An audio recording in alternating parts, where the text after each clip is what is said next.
what's going on? Welcome to Cleave to Antiquity. I'm joined today by a very special guest, Sam Shamoun. What's up? Don't forget my middle name, because I know the ortho bros right here, they love it. Sam, Mr. Orb in the flesh, Shamoun. Orbs is where it's at. Welcome to the show, Sam, man. I'm excited for this one. By the grace of God, I trust the Spirit to guide us to speak honestly and truthfully, because it's not a topic that should bring anyone any joy, because we're talking about people that I was very close to, right? Yeah. So one side thinks the other betrayed. So I think they betrayed me. They think I betrayed them. So it is what it is. Yeah. So I think this is going to be a really important show to highlight some of these issues. I've got a lot of receipts to share. I know you have some as well, Sam. We're going to go through and kind of break this situation down. I've been covering it for a little while now, but recently you came out and you were talking a little bit about the Godlogic situation. Yeah. So I know we're going to dive into that. Unfortunate stuff there. Alex, I'm excited that you're joining me on the show, man. I know you're a fan of Sam. Absolutely. I don't know why. He's a legend. Yeah. What legend? Bruce Lee's the legend, Alex. Bruce Lee. By the way, I want you to know I do have a saint, because inside joke, people are going to get it. You know, my saint is Saint PayPal, because he's my Patreon saint. Patreon? They were making fun of me at that as well. They're like, oh yeah, I said pray for.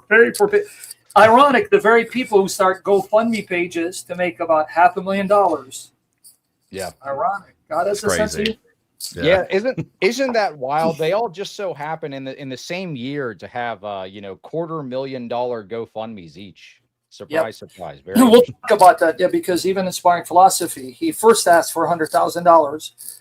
It's now up to $269,000 last time I checked. That's wild. Wow. So I've got some crazy receipts to share. I do want to, well, let me pull this first one up. So I do want to share this one. I thought this one was pretty shocking. So there's one that we haven't covered yet. And this is David Wood recently on TikTok. So this is David Wood recently on TikTok. Let me go ahead and I'll pull this up real quick. Hold on. Boomer tech. Give me one second. You're going to get us in trouble, buddy. You're going to get us in trouble. All right, here you go. All right, so I got this one. So it's David Wood. So he's on TikTok and he's talking to this woman here, and he starts kind of like threatening, like harassing her. It's very strange. Check this out. I'm going to share this on the screen. So this is receipts we've never shared before. This is David Wood here on TikTok threatening this woman. Shut the hell up, man. Shut the hell. You talk too much. كان جيك غادي في دبي تعرف شو ندير لك ولا بيجيك النيك قطريحه هيك كبرها بلاك. You understand me? I do understand you. And, yes. And I feel sad when you talk to me like that. Just hands a comment. Luciano, bro. No, dude, you guys, bro. You guys are like, oh, this is not a circus, dude. This is not a circus. Like, honestly. I know, bro. Omar. Anis, tell him in Arabic, bro, because I don't want to say it out loud, but just. I'll tell him in Arabic. Listen. والله معك حق أخوي هذه واحدة شربوطة كحبة. Too much. Jeez. So you got David Wood right here saying on TikTok, oh my goodness, right here. He's speaking in Arabic. Now, by the way, so they don't take you seriously, because some people don't know sense of humor. Because when you joke, they did that to me. I was joking with my daughters. I said, hey, you don't want me to sidekick you against a jaw. They took that saying, look, he abuses his children. Call, the government on. So, guys, you can tell it's not David Wood. So please don't take him out of context. But this now, by the way, why did you put Libiano on? What was the context of this so people know why you did this? Yeah, so yesterday when I made the post that we were going to be doing this video, Orthodox Muslim started sharing the stream. He was like, oh, look, it's like Dawa Wars, but for the Christians. I thought it would be hilarious because I'm going to have a lot of Muslims watching right now. Just to highlight this, we went over all the receipts of all the insane stuff that Libiano has said over the last, couple of months. Me and Fearless Truth, we did a stream on this 2 streams ago. So if you want to see all the receipts on that, go ahead and check that out. I figured I'd share that right up there at the front. So, some of the Muslims that are going to try to grift off of this stream can get that right there at the beginning. So, by the way, is my sound good? Because I I put in earplugs thinking my sound would be better, but some people are complaining. Is my sound okay? I'll take. You sound fine. Sounds fine to me. Okay, good. So you guys, you can hear me well, because the orb is strong in me. The orbs are strong in me. Now, by the way, someone said here, someone Catholic saying I betrayed them. I don't know how I betrayed anybody. I don't know, but it is what it is. They're saying it's echoing. On my part? No, I don't hear any echo. You guys let us know, is the audio fine? Yeah, let us know. Okay, but I guess it's probably on the end of just one individual. But yeah, I'll do my best, man. Like I said, it takes a while for my throat to warm up. Allergies, cat killing me. I don't know what to do. But hey, guys, I'm here to follow your lead. By the way, I want to ask you something, Pat. No way. Sure, go ahead. How did you get involved in calling out the grifting? What happened? Yeah, so this is actually pretty interesting. So David Wood initially, there was this interaction with Jay and I guess the Orthodox Muslim or whatever. I pointed out originally when JP Uncut was doing these streams and he was trying to kind of subvert these catechumens. He was doing these 2-on-1 streams, or not catechumens, they were inquirers. They didn't even know much about orthodoxy at all. So he was luring them up on his show, gaslighting them with like a monologue for an hour. And then what he would do is he would text them right after. And he would say, oh, so are you going to keep, pursuing orthodoxy? And of course, they didn't hear any of the rebuttals. They're just hearing some guy yap for an hour. So they text them back. No, I think it's pretty convincing. Of course, I speak to them later. And some of these same people are now attending Orthodox churches and are Orthodox catechumens now. But he's like gloating like, oh, look, I've subverted these Orthodox inquirers. They're now going to stay evangelical. They're going to be non-denom, whatever. Godlogic 2, the channel on the stream that they were doing this on, he sent 700 people. He rated the show. He sent 700 people over there to go watch this Orthodox catechumen, or inquirer rather, get subverted by JP Uncut. So I called out Godlogic. I said, what are you doing? You say that you're neutral in these interdenominational debates and you don't want to do them because you denied the debate. I was going to say, that's some important background too, is that the whole time Godlogic has been saying that he's like agnostic on these issues, or he's not going to get involved in like interdenominational issues. But lo and behold, his channel has his face on it. And then no point did he ever denounce that or say like, oh, that was a mistake, like my bad. He kind of just kept rolling with it. That was kind of the beginning of it. But go ahead, Sam. Yeah, no, I was going to say that's a similar experience I just had with him as well. So we can get into that because people think, and this is what it is with these guys. It's like, again, you don't want to use the term loosely, because if everyone's a narcissist, it loses its meaning. So you got to be careful I use the term, but these are like narcissistic traits. Doesn't mean necessarily everyone's a narcissist. We all have certain traits, right? But they will prick you, get you angry, you react, then they play the victim and vilify you. So the thing that David Wood wanted to happen, because I know David Wood better than all of them, he wanted for me to, quote unquote, turn against Godlogic. He wanted me to call out Godlogic for his betrayal, and I'll document what I mean, in order to then see, no one can work with Sam. See, then I tell you, Sam is a loose cannon. You can't work with him. He betrays everyone. No, I just treat people accordingly. You're a snake. You betray me. You don't have my loyalty. It's just common sense. So we can talk about that. But again, I don't know if you had questions for me, how we got here, but I'll follow your lead by the grace of God. Yeah, I think that's a good place to go to next, because you do kind of see this pattern of behavior where maybe he's not getting engaged directly in the situation, but he's supporting a specific side. He's letting it be known what side he supports, either by sending viewers over to go see, Orthodox guys get subverted by quite frankly, two low tier evangelicals. Alex Soren, you debated JP. My goodness, that was a disaster for him. Did you see that the argument that he was making, Sam? He was saying something like he's like, the saints could be praying in heaven, but they could also be playing basketball. They could be wrestling, WWE. Yeah, he's a guy I called out a while back because I engaged him on the intercession of saints, and when I brought up Sirach, Sirach chapters 47, 48, where there you have the writer speaking to Elijah directly, praising him or rebuking Solomon.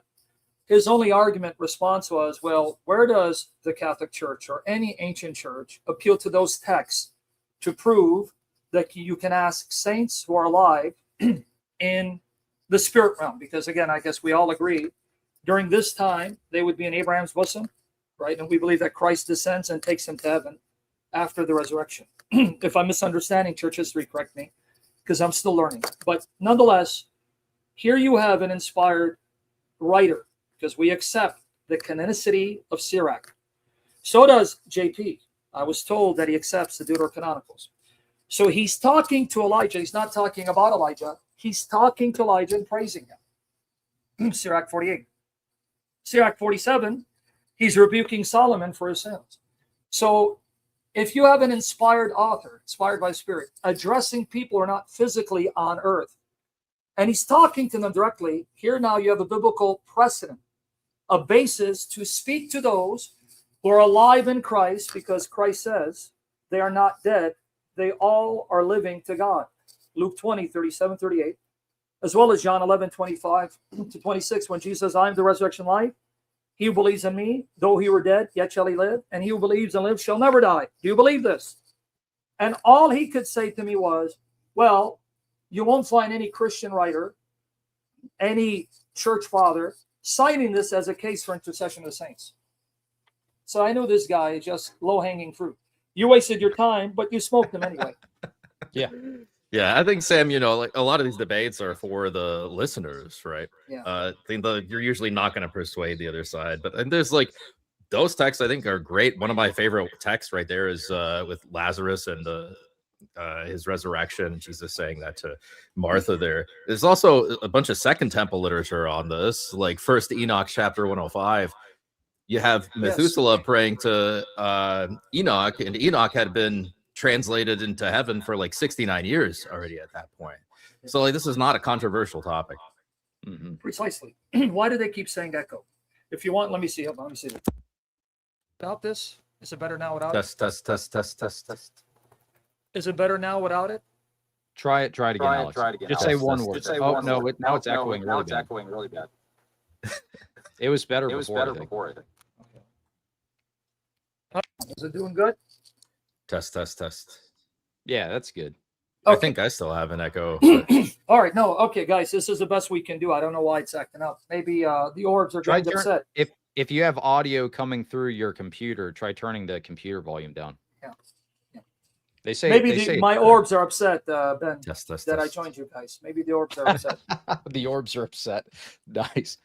So why don't you give us some of the backstory with the Godlogic stuff? I know you were kind of his mentor. You were teaching him, you know, the anti-Islamic polemics and this type of stuff, and then he just kind of turns on you. What happens here? Yeah, well, here's how it starts. I've never considered myself to be his teacher or anyone else's teacher. They claim that I'm their teacher. Why? Because when it comes to Islamic polemics, about 99% of their objections have been thoroughly refuted, answered on the website that I contribute to, answeringislam.info. I became the chief writer in 1999. Now, just to give you a background on my journey, baptized in the Assyrian church, which I know you guys condemn to the pit of hell, but remember, the orbs be with you. But anyway, I was baptized in the Assyrian church, but I was introduced to Christianity when I was around 6 years old, 6.5. And it was a weird combination. The young man that spoke to me about Christ, his uncles had become Baptists, but his grandmother was a Lebanese Assyrian Catholic. So she taught me the Ave Maria.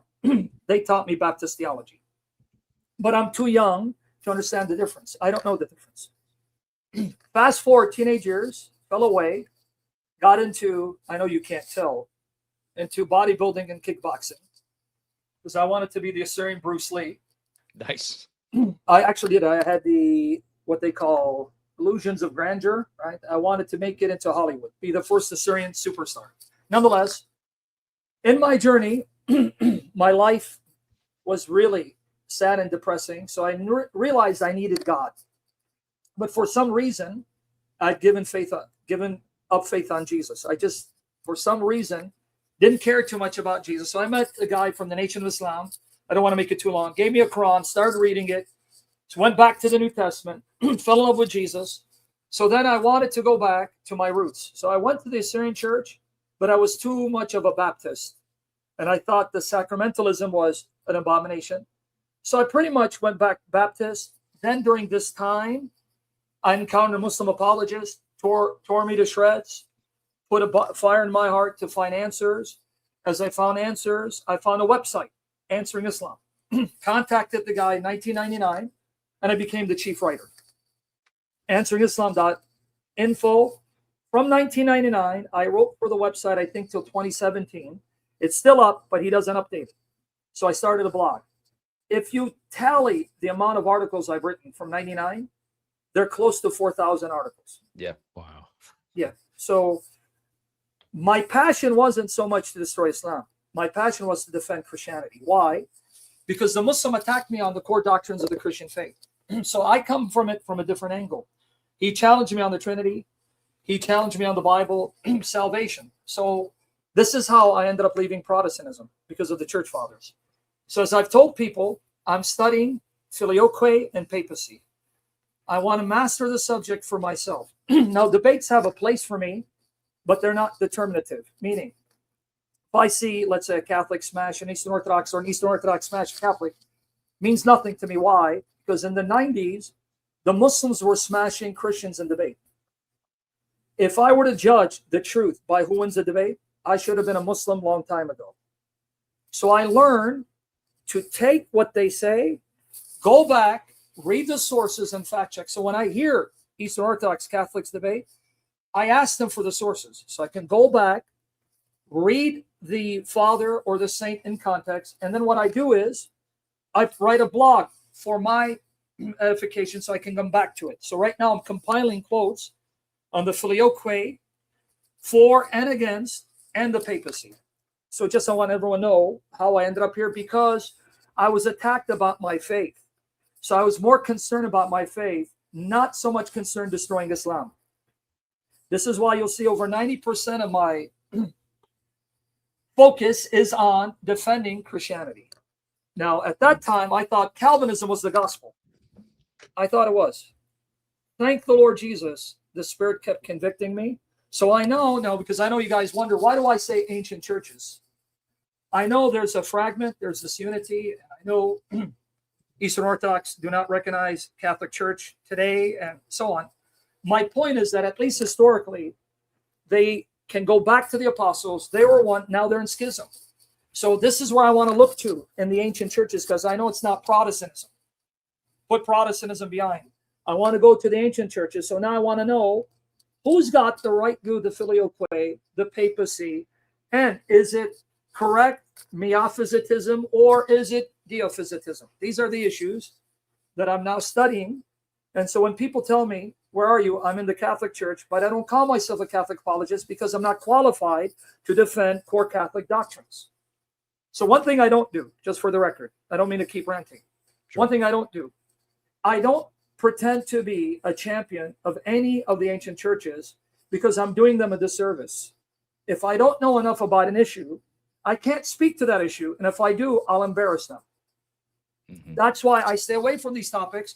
Let you guys go at it, attack each other, curse each other, and pray, God's wrath on one another. And I just pray the orbs have mercy on you. Alex, if you started praying God's wrath upon people, your bishops might get a little cranky at you. It wouldn't be the first time. I think that's a decent spot to be right now, Sam. If you're looking into these things, if you're ever interested, the smartest guy on these two subjects that you mentioned that I know is Ubi Petrus. He's a good friend of mine. Yeah. If you ever wanted, we could do a show and you could ask him your questions. He could give guy is like a human encyclopedia. He could list off sources off the top of his head. He's got all this stuff saved. That would be an interesting show, I think. Well, then before Jay and I ended up having our dispute, I reached out to Jay. He was going to set up a 3-on-3 for my channel. Yeah. It was going to be him, Ubi Petrus, someone else, and I was going to bring some Catholics. It fell through. I'm still willing to do that. Bring in. The only problem is I wouldn't bring on certain individuals that I work with because of some other issues. I don't want to bring up that. Yeah. You understand? Anyway. That's fair. Sad. Yeah. What's sad is Totally wise. I was told a lot of things about a lot of individuals that I gave them benefit of doubt, and later, the people who told me about them turned out to be right. And yet I'm the one who gets records. No one can get along with you. Well, maybe I have this bad aura. These orbs keep attracting the wrong people, man. I don't know what's going on, dude. But nonetheless, I'm still wanting to, and I can do it on my channel. I want to bring the best on both sides. Like, I actually hosted the discussion between David Erhan and militant, what is it, Christian Wagner? Oh yeah, Unaffiliated? Thomas. It's right there. I want to do these. I want to hear the best of both sides, because then I'm going to go back and read the sources. So anytime Ubi Petrus was going to, I think, have a debate with William on the papacy, I think that fell through. But nonetheless, people are not here for that. Just, guys, I'm giving you a little context. Sure. So coming back to Godlogic, he calls me a mentor because he read my stuff. But I don't have disciples. I don't want disciples. Why? Because I don't want people to make me more than I am, and then I disappoint them. I disappoint myself every day. The tendency we have is we look to personalities that we see to be charismatic and intelligent, and we gravitate to them, and then we make them more than they are. And I don't want that for myself, because I got a lot of demons to slay.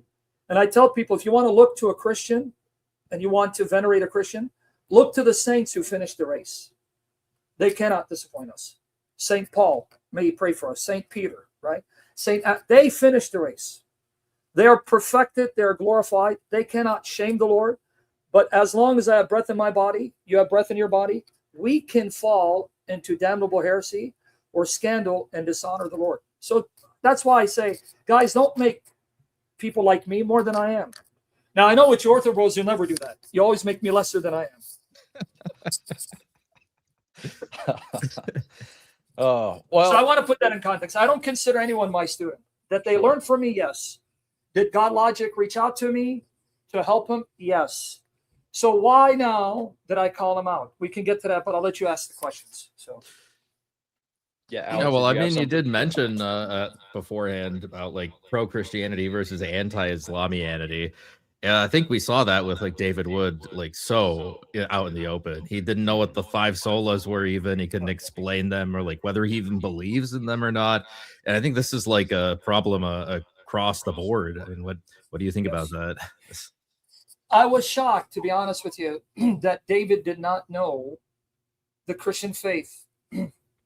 I didn't think he was this bad. I'll be honest.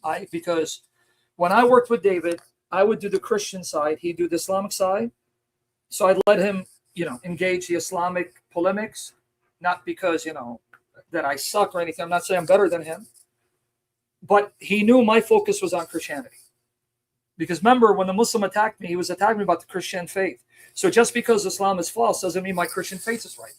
So that put a hunger in my heart to want to know, why do I believe in the Trinity? Is it biblical? And another group that attacked me was the Jehovah's Witnesses, and they were my first introduction to the fathers. In their booklet called Should You Believe in the Trinity, they quote, out of context, Tertullian, who's not a father, but they quote Justin Martyr, who is a saint, Saint Irenaeus, to give the impression they taught that Christ was a creature of God, an angelic creature, and that really rocked me. I'm like, whoa, what's going on here? So there's a church out there that I have no clue existed, because all I know is the Bible. Who are these men and why are they important? So that put me on a journey. Right? So it's been Christianity. So with David and I took off because of the show Jesus or Muhammad. I don't know if you remember those shows. We used to do the shows. I've seen it, yeah. It's still on YouTube. You'll find David and I. And we used to do Jesus or Muhammad, and we took off because of those shows. And you'll notice that David focused more on polemics, and I focused more on apologetics. So I really did not know, honestly, that he didn't know this much about Christianity. So when Andrew Wilson asked him the questions, I swear I was shocked. I'll be honest. Because it never was a situation where I tested his knowledge of Christianity. I just assumed, okay, he knows the faith. He goes to an evangelical church. I'm a Calvinist. Hey, we're all, it's all good and kosher. So it was shocking for me. I'll be honest. Really shocking. Yeah.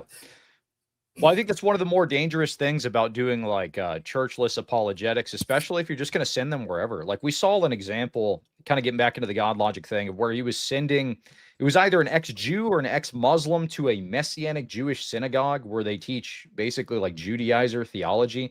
You've got to be careful. Not all churches are the same, especially like in the Protestant realm.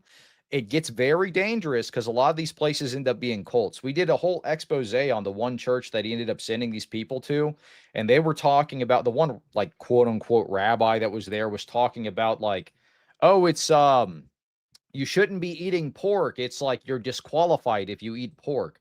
And then there was another gentleman that ended up going to a Messianic Jewish synagogue. We highlighted his story. This wasn't somebody that Young Don sent, but was a similar situation with one of these cults.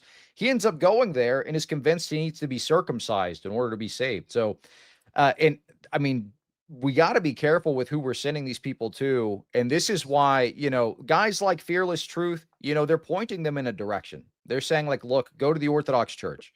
Or at least if somebody was like, I don't know, say like a Roman Catholic was doing something, I could at least rest knowing they're not going to go get circumcised after they convert, you know, to some semblance of Christianity. So I think this is one thing that we were really trying to highlight very early on with these critiques here. I want to just share a clip. This was one of the churches, quote unquote churches, that they were sending these people to. So let me play this real quick, and then we can discuss more about this situation here. So here you go. Here he said, Messianic rabbi. Here he says that you can connect with him. He has a synagogue, and I am Rock Leolam Ba'ed. Baruch Adonai Hamrach Leolam Ba'ed. Tekiah. Tekiah. Shivarim. Let's do that again.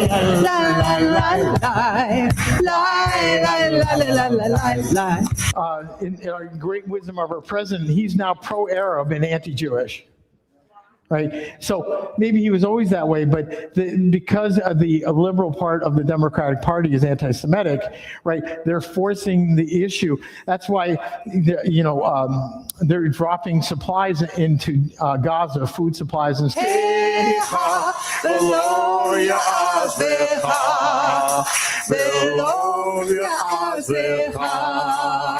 Blessed.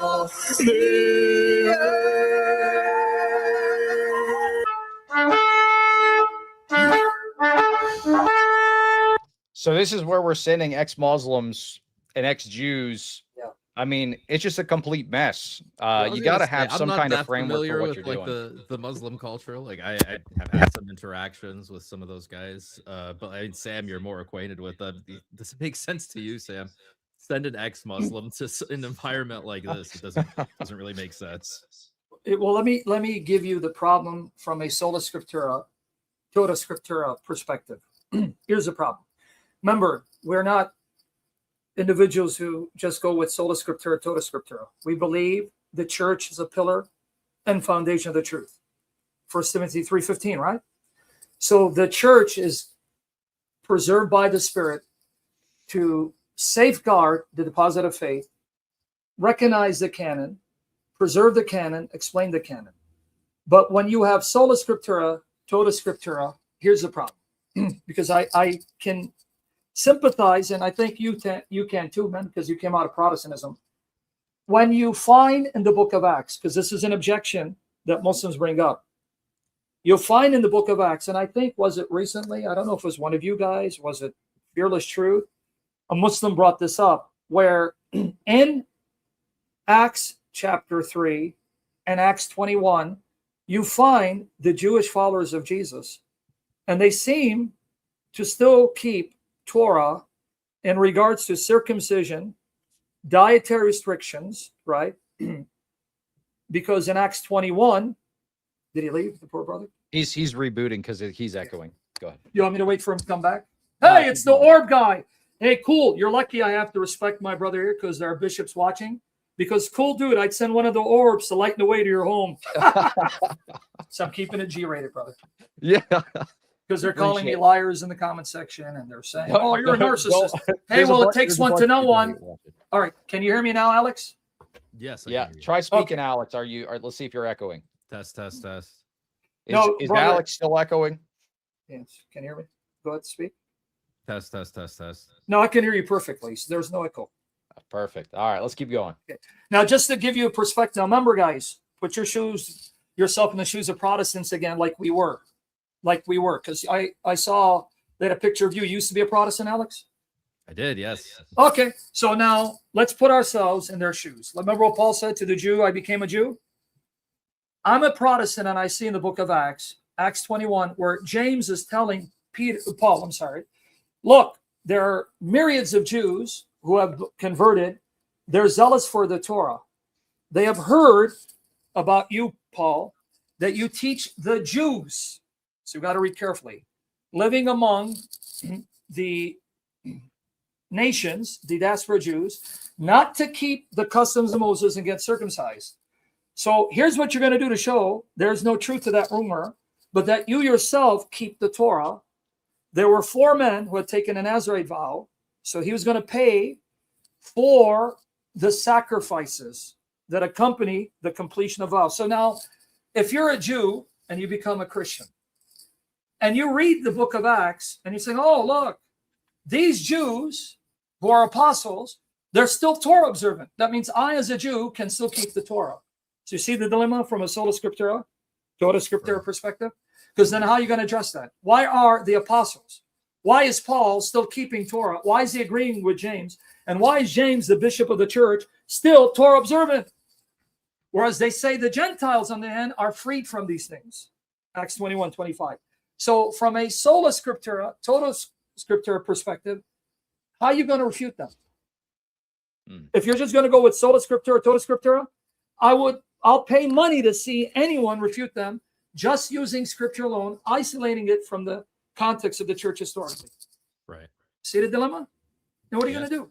Yeah, I think that's part of the issue with the Protestant guys doing the anti-Islam polemics. I'm surprised, and I really do think it is a testament to the Muslims' stupidity that they haven't pressed them on their ahistorical view yet. Like, why have they not been pressing these guys on what they believe? After seeing David Wood not knowing what I don't know if I believe in sola scriptura. I don't know if I believe in sola fide. How would you not have pressed that as a Muslim, not even once during one of the debates? They're catching on, though. As you can see, they shared the video, right? You said on Twitter, they shared the video saying, hey, Sam Shamoun is going to be on with Leave to Antiquity and exposing these guys. So they're catching on.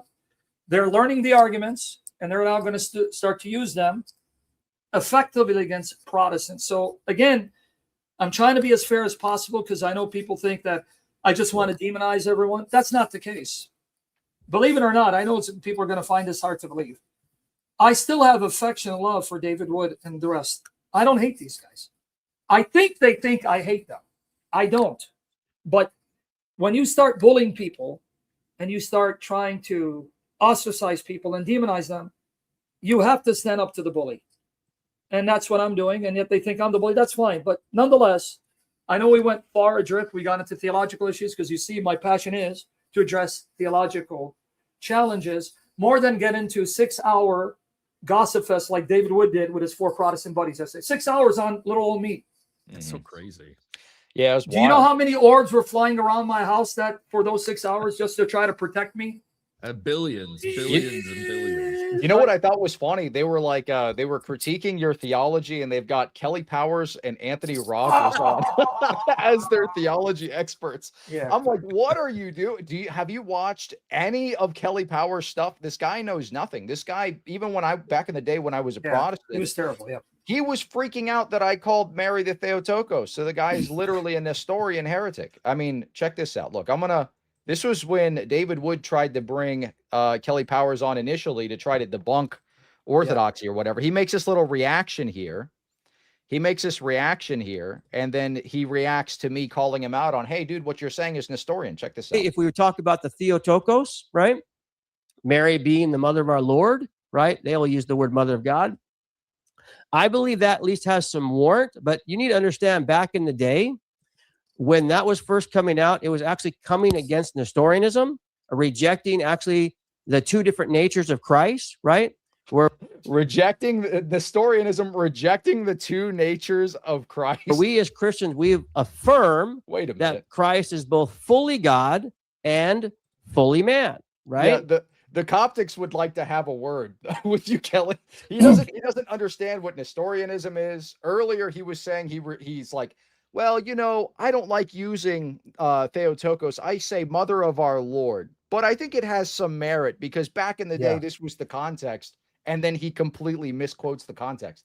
It's just wild. I actually wasted time and gave him a platform to talk about the issue of Mary. He embarrassed himself so badly. He humiliated him so badly, he had to take off. So the very individual that you debated, JP, what? Someone called him JP Moreland, right? Uncut. JP Uncut. Oh, I thought Moreland. Why did I get Moreland, man? That's the Christian philosopher, dude. Why are you doing this to me, Alex? Hey, wait, this orb. Dude, you're supposed to help me, not confuse me, all right? If you keep this up, I'm going to ask for that other orb to come and help me, sucker. But coming back to the issue. Yeah, so JP, waste of time. Kelly's a waste of time. In fact, they're saying that he's trying to respond to us, and he's saying, how can I join the platform with people that I disagree with? Well, for fact, I have a lot more in common with you brothers than I do with Protestants. And it's ironic, it's coming from a guy who was on a stage with the guys of 5-point Calvinists, which he rejects, a guy who believes in infant baptism as a sign of the covenant, which he rejects. And he's talking about how I can be seen with you guys because of our disagreements. You see the irony here? Yeah, ridiculous. So you're with Anthony, who believes that God predestined, even what David Wood did. As a Calvinist, he believes what David Wood did prior to his conversion, predestined by God. He believed that the grifting done is decreed by his God. He believes that me leaving Calvinism was part of God's decree. So I'm wondering why Anthony Rogers is upset with his God's decree, unless his God has decreed for him to be upset. Yeah, that's right. And their views are really just indefensible. Like, I had a formal debate with Kelly on Sola Scriptura, and he like tried to end my cross-examination early because he couldn't take the heat, just a tiny bit of scrutiny, and their views just fall apart. So I know these guys are like, man, get to the point. Sorry, guys, I'm just trying to track along. So let me know, how do you want me to address this situation? You want me to tell you how I got here? Because I gave you a little background where I don't call myself their teacher, but I do it now to upset them. I do that to get them angry because I know what riles them up. I go, I'm your teacher boy. Like Muhammad Ajab, you say, I'm your teacher boy. Ha ha, you finish, you'll finish, you'll finish. I'm your teacher boy. But how we got here. Okay, if you want me to get there, cut to the chase, because I know you have a debate, right? After this, you have a debate? Dialogue at 7, yes. Okay, so Lord willing, let me know how much time we have because I'm free. What happened was, I think it was about 7 months ago, I started telling Godlogic, look, you don't need me. And he's got the text messages, by the way. So Godlogic, I give you permission. Post our text messages. See, I'm saying, post them. Do it. I give you permission to see if I'm lying. I said, look, dude, you don't need me. You don't need David Wood. David Wood is using you because you're the hottest ticket right now. And I don't want you to be seen with me. And I don't want you to be seen with David Wood because I don't want to sully your reputation because I'm known to be a hothead and I cuss people out. I don't want that for you. Pull away. Stay neutral. He goes, okay, I'll do that. Several times, then I saw him joining David Wood. So I would remind him nicely, gently, brother, pull away.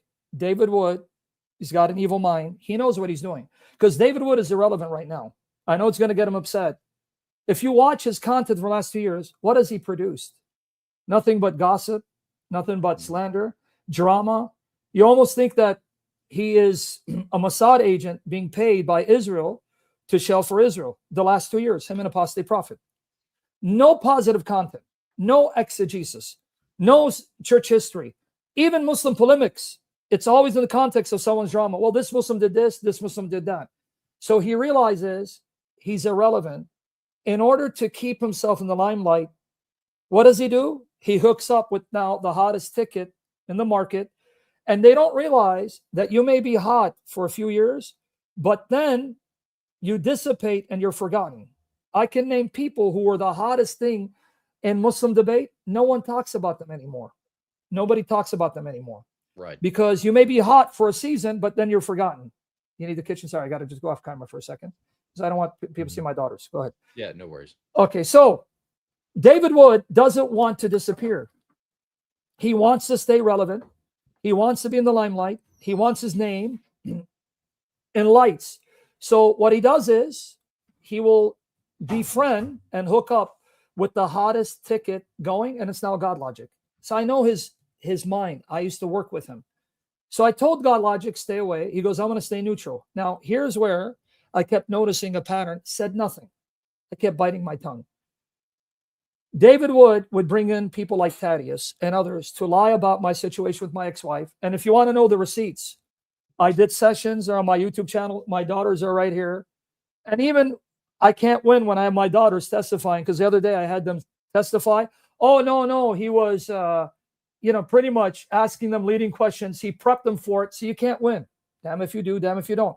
But nonetheless, God will deal with them. David would bring on people like Thaddeus and even Kelly Powers, who can't stand me, start saying the most heinous lies about me. In fact, if you go to Thaddeus' channel, the last year, it's all about me. He's got a playlist. It's all about me. And I warned him. I go, look, you can be sued for defamation and libel. He goes, bring it on, because he thinks that I'm lying. He's got the facts and I'm scared. I said, God is going to expose you in time. Just wait. And then the straw that broke the camel's back, 2 weeks ago, they had a show where they have a picture of me looking like David Wood, Shamoun, the killer whale, and Malik. You'll see it.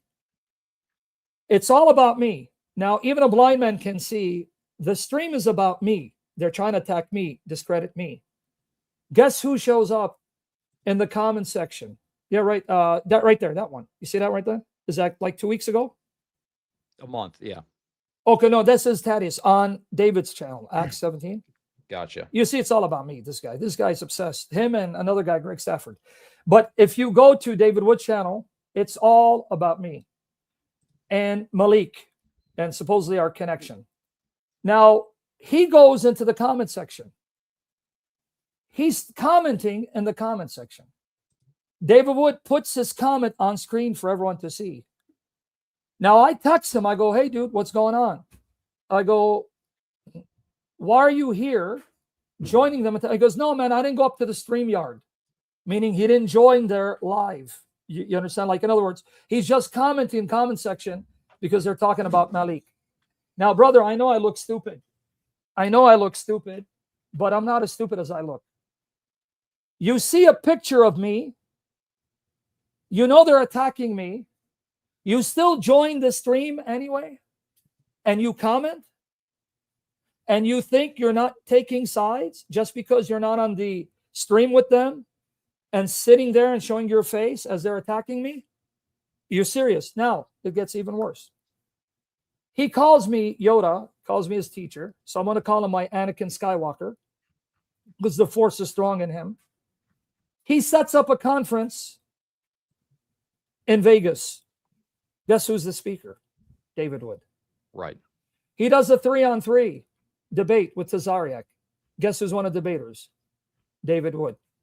He then has a night in which he's going to charge you $50 to go and speak and meet with David Wood. $50. Now, a guy who says he's neutral, he's going to pull away, a guy who says that he's not taking sides, it sure seems to me like you're taking sides because, number one, have you invited me to come to your conference and speak? No. Have you shown up on my live stream? No. Do you come and comment on my live stream? No. In point of fact, when I did the debates with Nasser and the two Mormons, I was in his state. He knew I was there.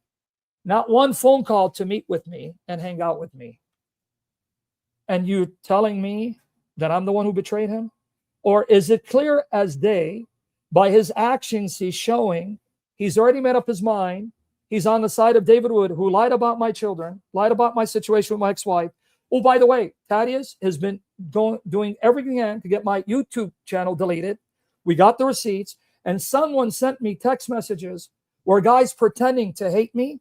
And and by the way, it's on Twitter. We can open it up and I'll show it to you. Oh, right there. Okay. And telling him, you'll see, I got his info. Do you want me to give it to you? And look what he says. He goes, well, it's only doxing. It's not doxing if it's private. Lol. Meaning, oh, send me his information. It's behind the scenes. So it's technically not doxing. So he can use it to try to expose me and shut down my channel. Yeah, let me read the message real quick. So it says, I can give you all of Sam's info. You can dox him privately. Because trust me, abusing his wife is only the tip of the ocean, yada, yada, yada. So this is what Thaddeus says back. It's not really doxing in private.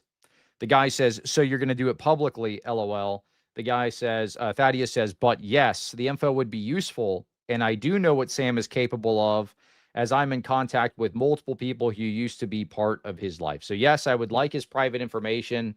It seems like the intent would be, as the person says, you're going to do it publicly. He says, yeah, it would be useful. No, he says that. And if you go to by the way, I want to correct this guy who didn't get it because he's stupid putting all caps. Guys, I told him stay away from me and David Wood, but did he stay away from David Wood? No. So then why does he stay away from me? See, the guys don't listen. See, that's why I have a hard time, Alex. I'm not patient like you. I thought it's clear. You're saying, well, you told him to stay away. All right. So he's doing a good job of staying away from me, but doing a terrible job staying away from David Wood.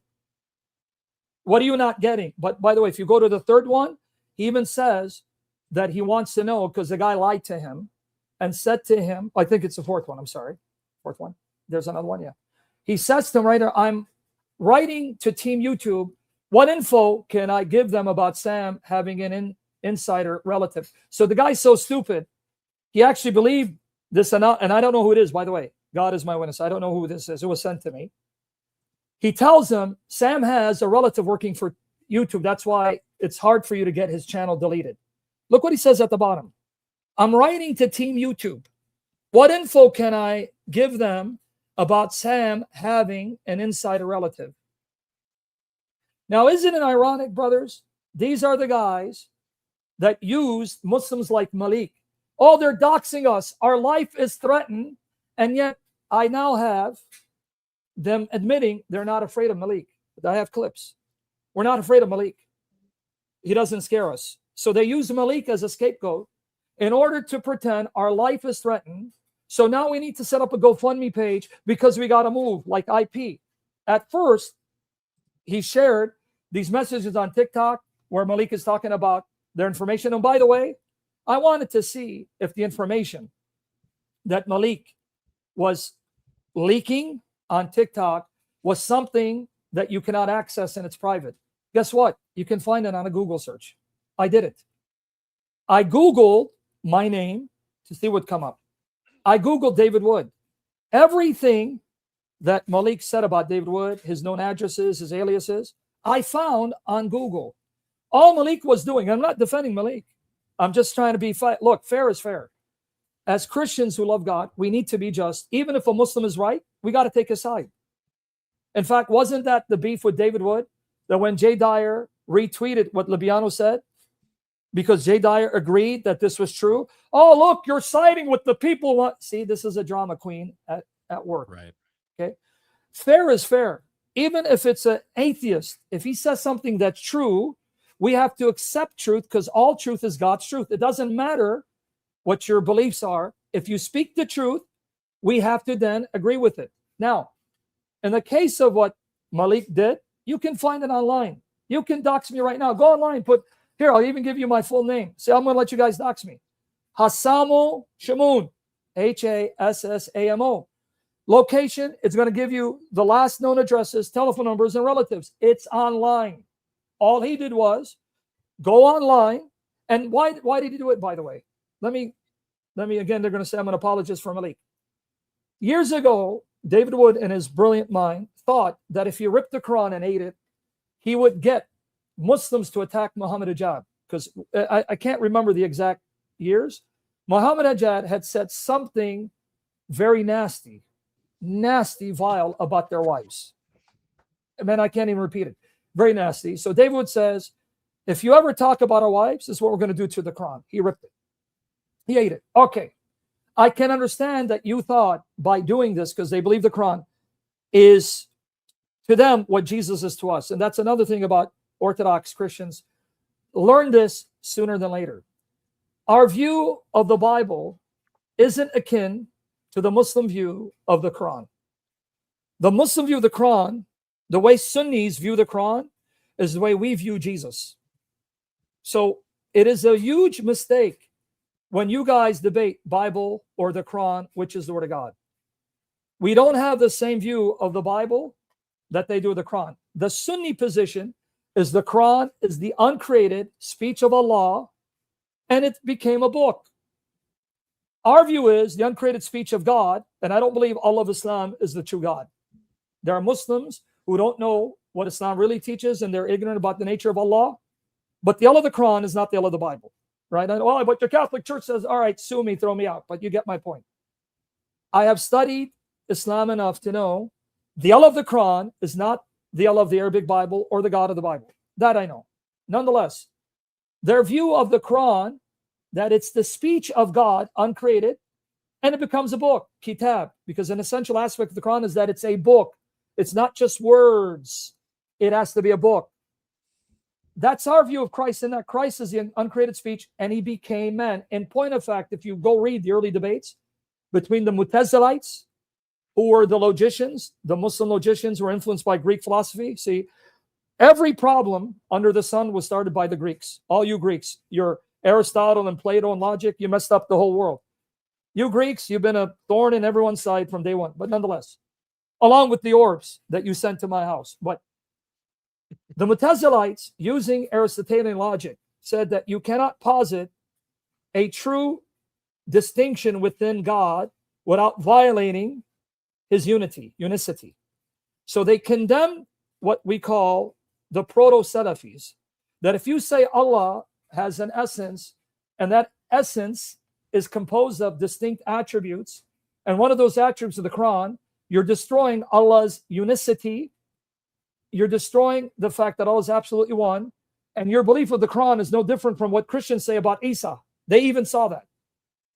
So what you're saying about the Quran, the Christians saying about Isa. So what's different? The difference between the two camps. All right. So all this to say that David Wood thought by desecrating the Quran, he would put fear in the hearts of Muslims. It didn't work. It made Muslims more adamant, more angry, and now wanting to do everything to put fear in the Christians, stop messing with our Quran. So now the stupid approach they did was to say, we're going to release your information. They thought, how can we stop these guys from desecrating our holy book? They thinking, if we do it to the Bible, we can't do that to the Bible. You know why? Because we still respect the Bible. It has the names of the prophets of God, and it has truth in it that points to Muhammad. So we can't go the route of desecrating the Bible. Just like as a Christian, I can't desecrate the Old Testament, right? Right. So they're in that camp. So then what do we do to stop them? And by the way, that was years ago. They start doxing basically, and it just keeps. That's what they thought. Yeah. Yeah, it keeps getting ramped up, and then the fire's coming from both sides. David Wood digs his heels in. He does it again and again, and then guess what they do? They get even more mad, and they fire back, and they do ABC 1, 2, 3.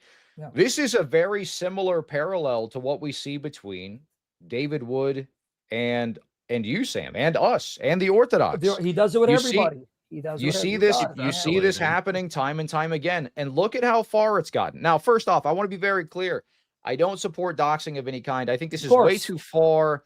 Thaddeus trying to get the information, that kind of thing, trying to reveal your location and stuff like this, Sam, I think that's too far. If that's his intent, I think it's way too far. The disagreements, if we've got theological disagreements, we can get into those. If we've got, whatever, ABC 1, 2, 3, we can get into that. But there comes a point when it gets ramped up to such a degree where it's affecting people's lives, and we see, like in this situation, this is a young Catholic guy, Jesus and whatnot.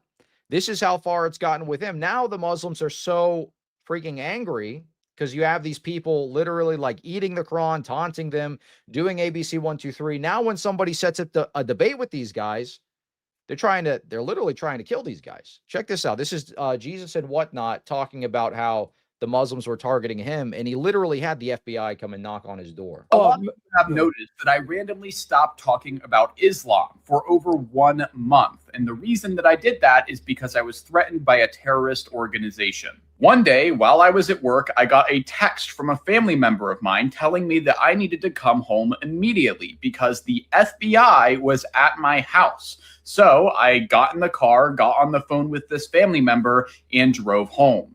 When I arrived home, there was a man waiting outside. He showed me his badge, informed me that he was with the FBI, and then told me that we needed to talk. He told me that there was a terrorist group based in the Middle East and that they were targeting me, calling me a kafir because I was a threat to the Prophet Muhammad's dignity. This terrorist group had pictures of me, private information, and were actively looking for my address with plans to unalive me and those around me. The FBI agent then told me that it was probably smart to stop engaging with Muslims online for a little bit for the safety of myself and my family members. Yeah. This really upset me because I had an upcoming debate with the Orthodox Muslim, and I unfortunately had to tell him that I could no longer debate. However, he then used that private information and shared it publicly as an attempt to embarrass me, even after I told him that he was actively endangering my family by confirming with the public. And again, this is somebody that Godlogic, David Wood is right next to him. He's supporting Godlogic, or David Wood, or Godlogic is supporting David Wood. He's doing conferences with him. And then Godlogic goes and he does in-person debates with these Muslims while David Wood is ramping these guys up. Yep. They don't see how this just creates a very dangerous situation. I mean, it seems very logical. So let me just piggyback what he said. My daughters were here because they visit me. December, I have their telephone number on my phone. 2 FBI agents called me. God is my witness. My daughters were here. They came to my house. They first called me. I listened to the voice text. He goes, I'm agent so-and-so. We'd like to talk to you. So I started freaking out. Why the hell are the FBI calling me? They come to my house and they told me, your name is on a list in New York. Mm-hmm. New York, not Middle East, New York. I go, really? They told me, look, we're on it. We're working with agents there. So that's why they reached out to us so that we can reach out to you. We're watching you for your safety. So I said, what should I do? They go, well, try to put a camera in front of your door. And I can show you the camera if you want. I've shown it, but if you want me to, I can show it to you. And a latch. I got a latch. They didn't tell me to do latch. My friend told me, well, let me show it to you guys. Because, the haters right here. Oh, Sam, you're a liar. Those orbs have fried your brain cells, Sam. You suck. Okay. All right.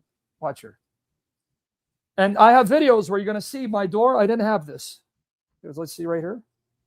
You'll see videos. I didn't have this. Okay, that's one. Okay. Right here. Let's go outside. And they already know where I live. Okay. Here's the camera. Yeah. Okay, right there. You'll see videos about before December. I don't have this. This color was gray. They painted it. And I didn't have a latch because I do videos where I talk to my imaginary friends. By the way, if you guys don't know, let me introduce you. This guy is my friend Butch. Me and him go way back. Butch. Hey, Butch. They're good, all right? Even though, the Eastern Orthodox think I'm going to hell, they still love me. They're praying for me. Okay. Right. I'm glad we made the cut. Yeah, see? So right here, okay. I had the FBI tell me I'm on a hit list. Okay. What should I do? Should I move? They go, no, just put a camera and be aware. Just be on. They go, do you get recognized? I go, sadly, yes. If I go out public, because people have taken clips of mine, put it on TikTok, Instagram, sadly, they've made me a celebrity. I'll go to places, hey, you're that. Yeah. I go, depend, who are you? What are you? Oh, I'm Christian. I go, okay, here, come give me a hug. All right, nonetheless. So I've been threatened. You didn't see me run and say, guys, my life is threatened. I need to relocate. Here's a GoFundMe page. You didn't see me do that, right? Yeah. Okay, now again, inspired philosophy, why I have an issue with him. I'll tell you why I had an issue. If you go back and look, about 3 months ago, he said Malik and others were doxing him. And he said, they're threatening me because I'm exposing Islam, but we won't back down. Will you stand with me and support the ministry? Okay, fine, dandy. Fast forward, what was it, 3 months later? Just recently, several weeks ago. You know what? I'm threatened. We need to move. And here's my GoFundMe page. All right. He set it at $100,000. It's now $269,000. And also, this is not me. This is what I'm looking at Twitter. On Twitter, they found his house, and his house is valued at $290,000, and he's already put it on the market to sell it before he started the GoFundMe. So let's say he sells the house, and let's say he makes $100,000 plus the $270,000. That's $370,000 that he made from this transaction. But my problem is, if you're afraid of Malik, we have a video where he's in Santa Monica with a Godlogic and calling out Malik to show up to debate. Hey, Avery, where? And I can show you the video. It's on my Rumble. It's on my Rumble. Does that sound like this guy's afraid that they're going to kill him? If you think this guy is dangerous, he's going to kill you, why are you there calling him out to show up and debate you? Yeah, that's an interesting point. I kind of have a nuanced take on the IP situation. Now, I mean, I've seen my biggest concern. Look, because I mean, I could see somebody if his family was legitimately in danger or something, he could be guilty of maybe not cutting off the GoFundMe at a certain time. He wanted some extra money. He's like, okay, well, you know, it gets a little tempting or whatever the case may be. You could look at his character from that point of view. My real thing is look at this group, this anti-islamianity group, right? Each of them has opened up a massive GoFundMe in the last year. Almost every single one of them. Apostate Prophet did this late 2025. He opened up a massive GoFundMe. It was what? I think it was 6 figures he got on that one as well. Godlogic did the same thing very recently, and he closed it. And then he did like a poll that was like, should I reopen this? Should I do a little reopen the GoFundMe and make a lot of money, and we'll just own Muhammad Hijab? Of course his fans are like, yeah, we got to own the Muslims. And then he goes and he makes this video flashing the dollar bills in everybody's face. Avery was able to raise $60,000 to take a man who is untrained in law, which is Muhammad Hijab, to court. What? You're the one taking me to court. I'm just defending myself. When I saw 58,000, I was like, okay, yeah, that's it. We nearly doubled what I asked for. So I closed it. You are asking me to reopen the GoFundMe. You have created a reason for us to band together and humiliate you once again. Since it's going into your bank account, it's going into your bank account. So I did a show right after he did this, and I was joking with my audience. I was like, all right, guys, give me 6 figures, so we'll own David Wood. They would crucify me. They would crucify me if I did something like that. No, look, give me 6 figures. Now, by the way, just to piggyback, I want to correct one thing, because these people lie through their teeth in your comment section. I know people don't like when I say this, and I'm going to try to temper it down. And I'm going to use the word prostitute. I can't use the WH word here, right? No, because I don't know which word I can use, because I'm using a biblical term. Which word do you want me to use here? The PR or the WH? No, because I'm trying to, because they think that I call Christian mothers the word. No, I don't. If you actually were honest and you feared God, you would see, I'm quoting Revelation 17, Babylon the Great, the mother of harlots. We'll use the word harlot. And she's the mother of all harlots. So when I call people who I consider not to be Christians, I call them spiritual harlots and say, your mother is the harlot of Babylon because your father is Satan. Why do you guys keep lying when I got receipts, man? Isn't it tiring? Don't you know you're going to answer to the Lord? I'm going to answer to the Lord. Why can't you quote me in context? I'm quoting Revelation 17, and I want your bishops to pray for me. And I'm not trying to offend them, because I respect the bishops who worship the Lord and give us the holy sacrament, the flesh and blood of Christ. Pray for me. I'm a work in progress. The context is Babylon, the great harlot, the mother of harlots. Her daughters are harlots. I'm referring to you who think you're a Christian, and I don't think you're a Christian. I think you're a harlot. Your father's the devil, and your mother is Babylon. Stop misquoting me, man. All right. Well, let's just ignore, wanted to bring let's that. But let me ignore come the back comments. Let's Yeah, let me ignore the correct you. comments and we'll get back into this because I do have a lot that I want to dive into. Now, before you do it, can you screen share? Because I want to see what Thaddeus just did again to show you he's a doxer. Can you share my screen? Yeah, one moment. Okay, where am I? Watch it. This was just sent to me. It says, guys, reason answers. That's Thaddeus. Just threatened Sam again. He said, tell Sam, I know Jones, legal name is, I got the DM. Saint Joan of Arc is a sister in the Lord who has been exposing them on Twitter. He just supposedly made a threat on Twitter that he knows her legal name and is going to reveal it. Now, here's my problem. Let me now take what you said. Yeah, I want to give Inspired Philosophy the benefit of the doubt, but my point was this, to put things in perspective. Sure. Why didn't you ask for support the first time you mentioned that you're being threatened? Remember, go with the timeline. He already did this 3 months ago.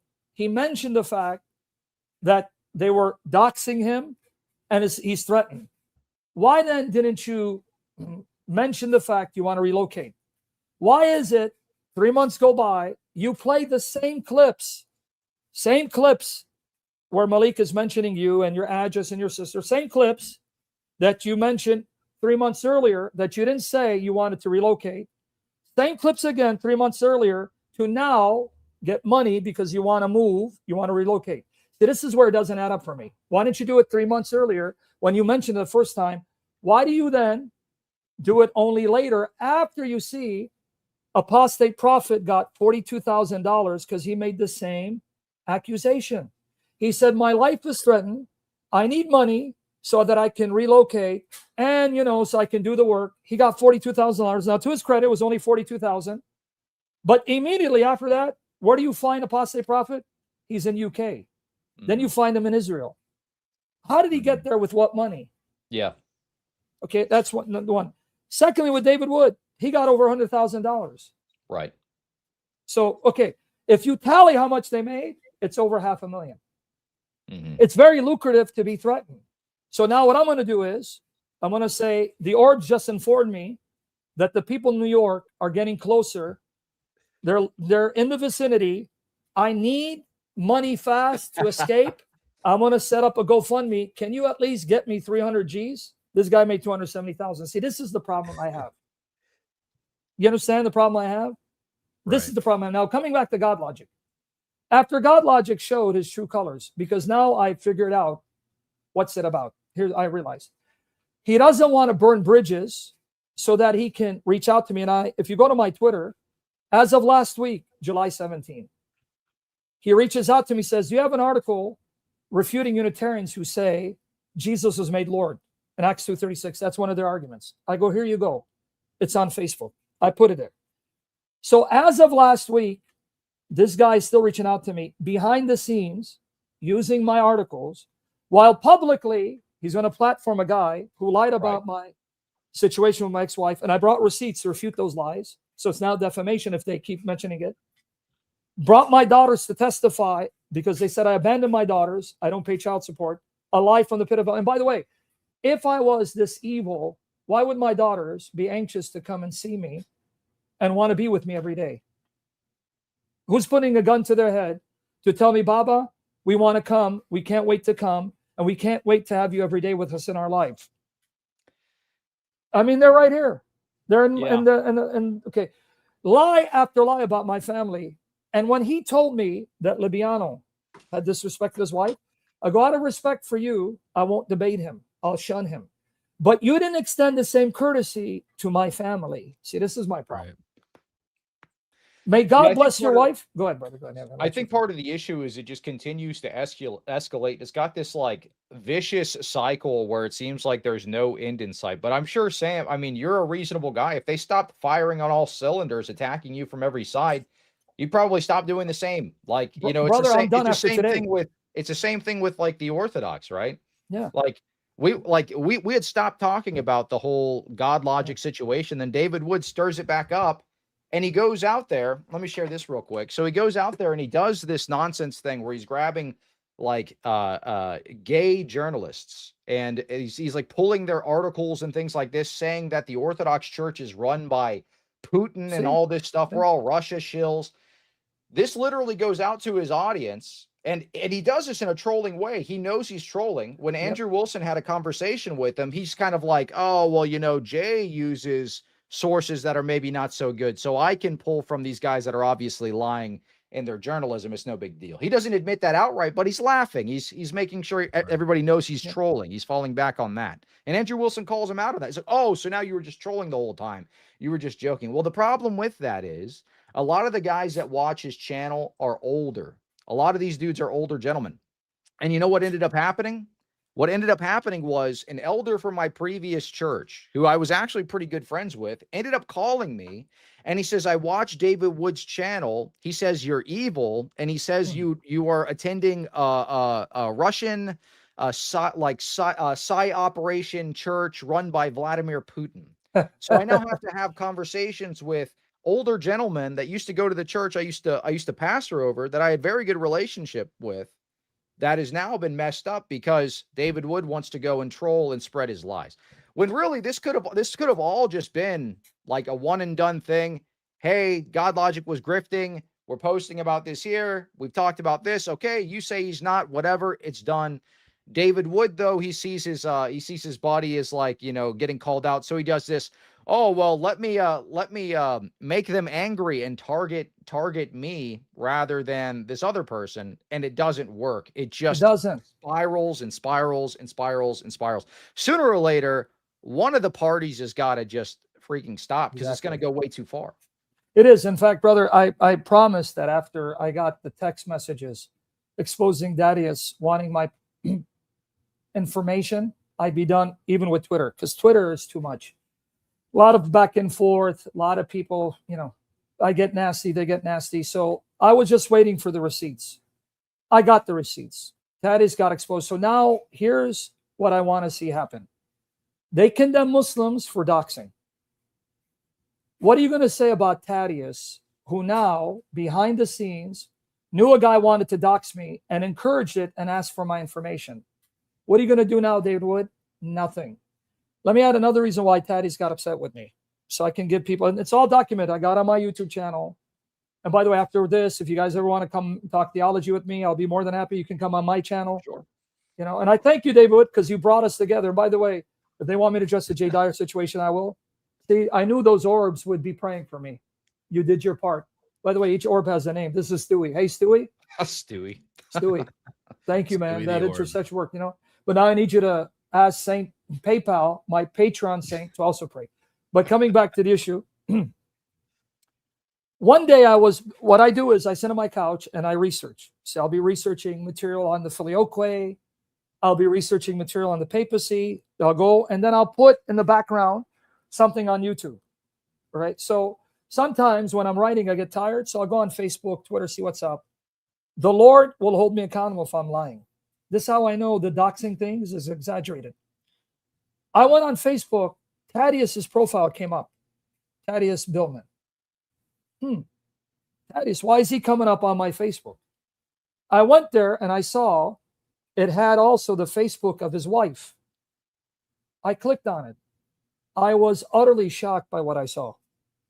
His wife, now it's public. She had the pictures publicly, so it's not something private. His wife is absolutely 100% pro LGBTQ, QRS, whatever the alphabets. Absolutely pro transgender.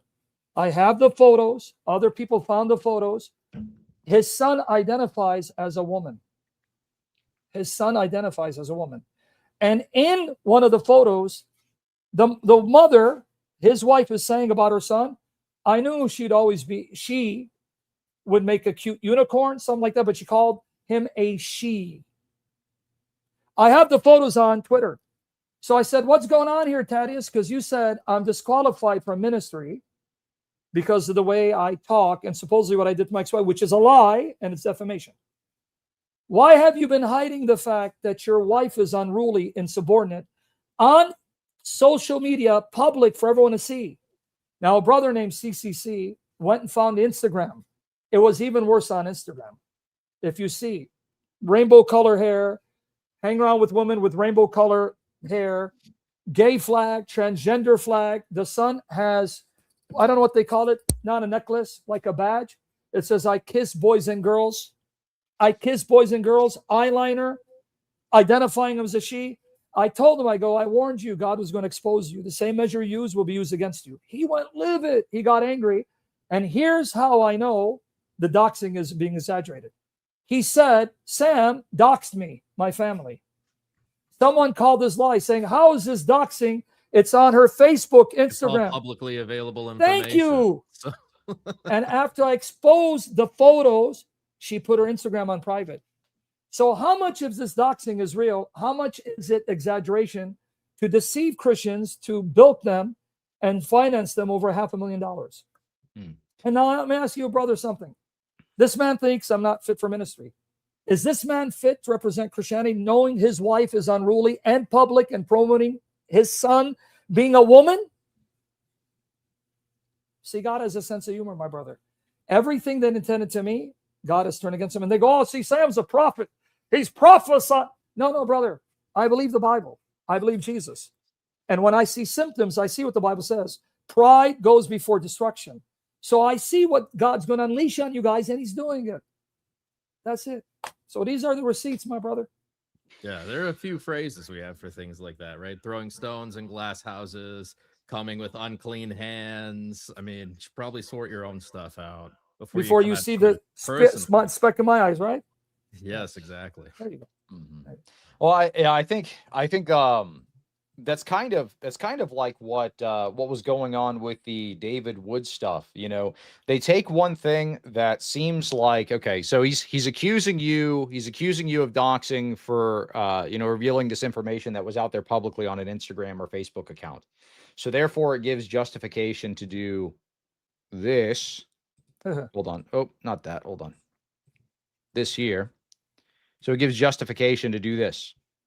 Yes, I would like his information. So you're going to use it publicly. Yes, that info would be useful, and I do know what Sam is capable of. So, well, he doxed me, so why wouldn't it, why can't I dox him? And it's a continued escalation, continued escalation. The same thing that David Wood was trying to do when he said, Jay was saying like this one thing, and I feel like the source maybe wasn't as credible. So that justifies me going and finding gay journalists to say that the Orthodox Church is subverted by Vladimir Putin and they're just like some kind of psyop to try to trick people. This justifies me lying. The ends justify the means for these guys. The ends justify the means, right? I mean, so since David Wood got put in his place, see, let me tell you a little bit about David Wood's mentality because I know him. He cannot be held accountable. Now, again, I want to be fair. One thing I've noticed among apologists, and I've said this, I try to be honest with myself, and I'm not as honest as I should be. We're all messed up, apologists. Now, I don't know about you guys. You guys look like, you can be the 8th and 9th archangels walking among us in human form. Hebrews 13:2. You don't know us that well yet. So. Yeah.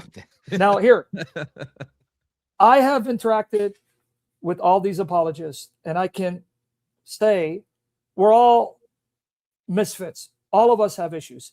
And I'm not saying this to say, oh, Sam's being... Sure. I got issues, I know. I even suspect maybe I'm on the spectrum. Maybe I have, autism. Maybe I don't know. But I know I have issues. And that's why I need Jesus to heal me and the Holy Sacraments and the Spirit to have mercy on me. All of us have issues. David's issue, and he's been public about it. He's a sociopath. He said it, so I'm not slandering him. He's diagnosed sociopath. He has no compassion, no remorse. And because of that, he cannot be told what to do. You have to agree with his script. If not, he will cut you off or turn against you. This is how it works. And by the way, let me tell people why him and I had a falling out. Don't let him lie to you about my personality traits, because after what they've been doing for the last 2 years, they're last people to talk about other people's personalities and their issues. That's hypocrisy. The reason why he cut off ties with me is we went up to meet Uthman ibn Farouk in San Diego. It's all recorded. We went up there, Anthony Rogers, myself, and David Wood. And by the way, it was during this time where God was already tugging my heart to start leaving Protestantism. But I hadn't gone public yet because I was afraid, not afraid of people. I was afraid. All these years I was convinced Calvinism is true.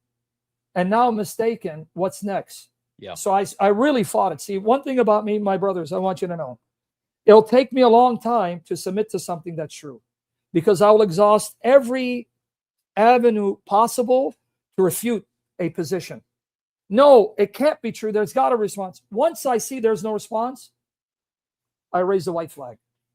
It takes me a long time. Why? Because I learned from Islam. When the Muslims were destroying the Christians in debate, the last thing I thought was Christianity is false. I go, no, there's an answer. So I'd wait and wait and wait. Same thing here. No, I'm going to find answers. I'm going to figure out the papacy thing. I'm going to figure out the filioque. I'm going to figure this out. I can't just jump and make an ass out of myself, because people can hate me, but I'm going to answer to Christ, and I have enough sins to answer for. Now, with that said, it was during this time I already knew I'm leaving Protestantism. I knew it. I couldn't be a Protestant. And they would notice things. Some of them did. I would have this, like something like this with me on my car. One Calvinist saw it. That was my car. He doesn't know what's going on. And he'd see me reach out to it and kiss it.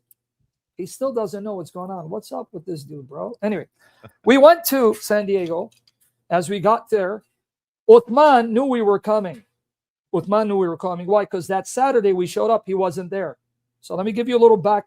And by the way, David recorded it. He's got it on film. If he wants to release it, he can prove I'm lying.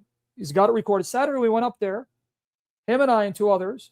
He was recording. We went to the booth. Uthman wasn't there Saturday. He's there Sunday. So we told them, tell Uthman we're going to be there Sunday. We come Sunday, and there's a whole host of Muslims ready because they announced it. Now, if you go watch the video, Uthman pleads ignorance, like, and you guys are who you are, pretending he doesn't know us, because it's recorded. So he's trying to dole meat to his Muslim audience. And he goes, oh, it takes you three against me. You're going to hear me on the camera say, by the way, I was like 30 pounds lighter.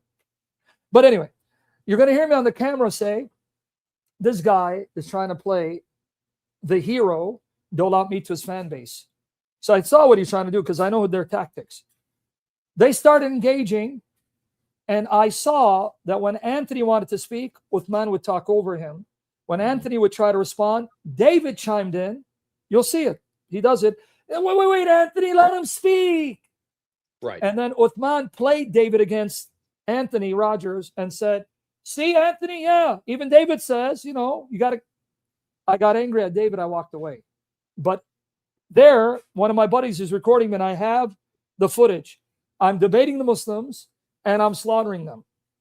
So I have my encounter with the Muslims there on my YouTube channel. All right, that was bad enough. I was livid at David. I told Anthony, I don't like what David did to you. He made you look stupid. Fine. Fast forward, David keeps going back to the park by himself.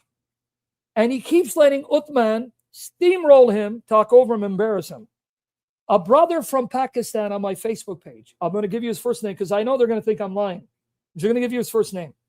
His name is Matt. A brother from Pakistan, a Christian apologist in Pakistan.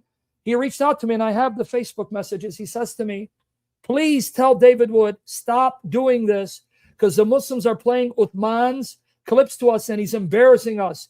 Tell them to stop. I got on the phone with David. I don't know if it was a voice text or text messages. I go, you're an embarrassment, dude. Stop. You're disgracing us.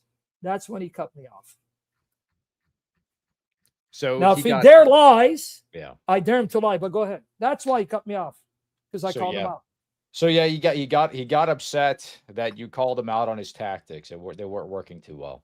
Yeah, embarrassed us. So that's the real reason why he cut me out. Because brother, you're smart. You guys are apologists. You think analytically. If they had a problem with my issues, personality, and my family, why was David Wood still platforming me long after the divorce with my ex-wife? Why was he still doing ministry with me? Why was he in a conference with me? Why did he have me do Islamicize me? Why did he have me stay at his house for 2 weeks? Why was Anthony Rogers seen with me in the park? You'll see I'm next to him. And he only turned on me when he found out I left Calvinism, and I was now headed towards the ancient churches. Right. Yeah, well, you know, the same thing happened to me when I made the announcement video on Orthodox Ethos that I was journeying into the Orthodox Church. All of the people that I used to do ministry stuff with, Gavin Ortland, You shocked me too, brother. You shocked me. Other Paul, all these people, they all fostered grudges against me. Other Paul's still talking about me to this very day. He just worked together with Monophysites, all manner of other heretics to try to dig up dirt on me. Spent 3 months, and then me and Alex hop on a stream and we debunk it in like a day. So now they're crashing out. But anyway, these guys are completely obsessed. So I get it. You know, when you make the decision, you're leaving. You left Calvinism, right? I left the Protestant traditions. They got upset at me and they continue to attack me today. So it should be expected. But you know, we can be peacemakers. So what I would say to these guys is, look, you're going to keep escalating this stuff. Yes, it's going to get to a point. It's going to get to a point when it's too much to bear. You think you know, what you're doing is above scrutiny. David Wood was literally calling, good grief, why did it do this? David Wood was literally saying that Orthodox Christians support jihadis. Yeah. This is like when somebody says you're like a Nazi. What do they want to have happen to you when you start using this type of language? Oh, you're supporting jihadis. Well, you know what those guys do? Well, they do this. So what does it justify us doing to you, right? So what he's trying to do is he's trying to incite people. He's trying to make people riled up. He's trying to get people to basically look at us as if we're some kind of dangerous, dangerous cult or something. When what we're trying to do is we're trying to go to church and worship Jesus Christ, our Lord and Savior. Amen. This is what we're doing. Yet you want to say that, oh, we're supporting jihad. Why? Because Jay Dyer said bingo to a tweet. The escalation's got to stop at some point. So guys, if you're watching this, David Wood and co, if you stop, guess what happens? It stops. Exactly. You continue to escalate. It will continue to escalate. So, I mean, we can be adults. You guys could reach out at any point and have a dialogue. I'm not above having a conversation with you guys. I'm sure, Sam, you're the same. I'm sure, Alex, you're the same. Jay's the same way as well. Let's talk. I mean, it doesn't have to continue to escalate. But before, I do want to dive into some stuff. Yes. Can I say something about the Jay Dyer? Because I know people want me to address the Jay Dyer thing. Okay. Now, let me, first of all, I know Jay will listening. I want to apologize to him because, again, words are taken out of context because people are saying that I said. And I do want to address it because I've always loved Jay. He's got me upset on certain things. And I'll tell you one of the things he got me upset on. And I know that's his perspective. When he likened, and I know you guys, I'm not, when he likened the Coptic Orthodox martyrs saying, well, there are no more martyrs than Hamas martyrs, that did upset me. I'm just being honest. We got to be honest here. I didn't like that, but nonetheless, I understand that from his perspective, you can't recognize them as martyrs. But to mention Hamas in that, all right. I just want to say something, my beef with Jay. It was a misunderstanding because I want it to be cleared up. I was on a live stream. Jay reached out to me on Skype when we had Skype. I don't know what happened. I'm on a live stream. He goes, I want you to join my stream right now, you and William. I want to debate you guys right now. I go, hold on, buddy. I'm on a live stream. I know what's going on. I swear I didn't know what's going on. Something about whatever. And then it went downhill from there. Now, sadly, Jay happened, and I know I'm going to get clipped on this. Jay was right. I didn't even see it, about Albrecht, because I don't work with him anymore. All right. Nonetheless, I got upset at Jay, but I never wished God, again, it's on record, man. Guys, stop. I got it recorded.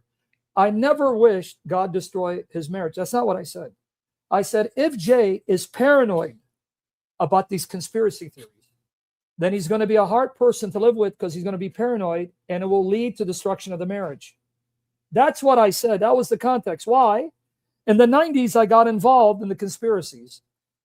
Illuminati, Bilderbergers, Weishaupt, and I became a paranoid freak. Just a way background. Because I had an Assyrian friend who was into this, and he's super paranoid.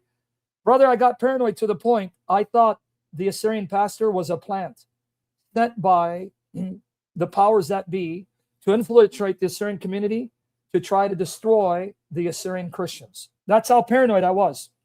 I realized, man, this is not healthy.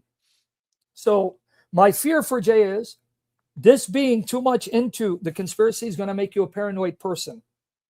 And if you're paranoid, you'll be unbearable. People cannot be around you. Because I know the guy, I had to cut off ties with this guy. I got paranoid. He said, hey, if they give you a drink, don't drink it. If I'm not lying. You think I'm exaggerating. It's the 90s. So I'd sit on a restaurant. Someone brings water. Don't drink it. Don't drink it. You don't know. Dude, he made me paranoid. That was my context. But I want to apologize to Jay, even though I called him Gay Fryer and Gay Dryer, and he called me Scam Shamoun. And Jay, I'll always be your Scam Shamoun. Okay, so I just want to apologize to that man. I always thought you're hilarious. I love your personality, brother. And hopefully, when we first did a stream, I was 30 pounds lighter. Next time when we're together, I'll be 30 pounds lighter again. But I'm getting buff, Jay. Don't hate. So I just want to set the record straight.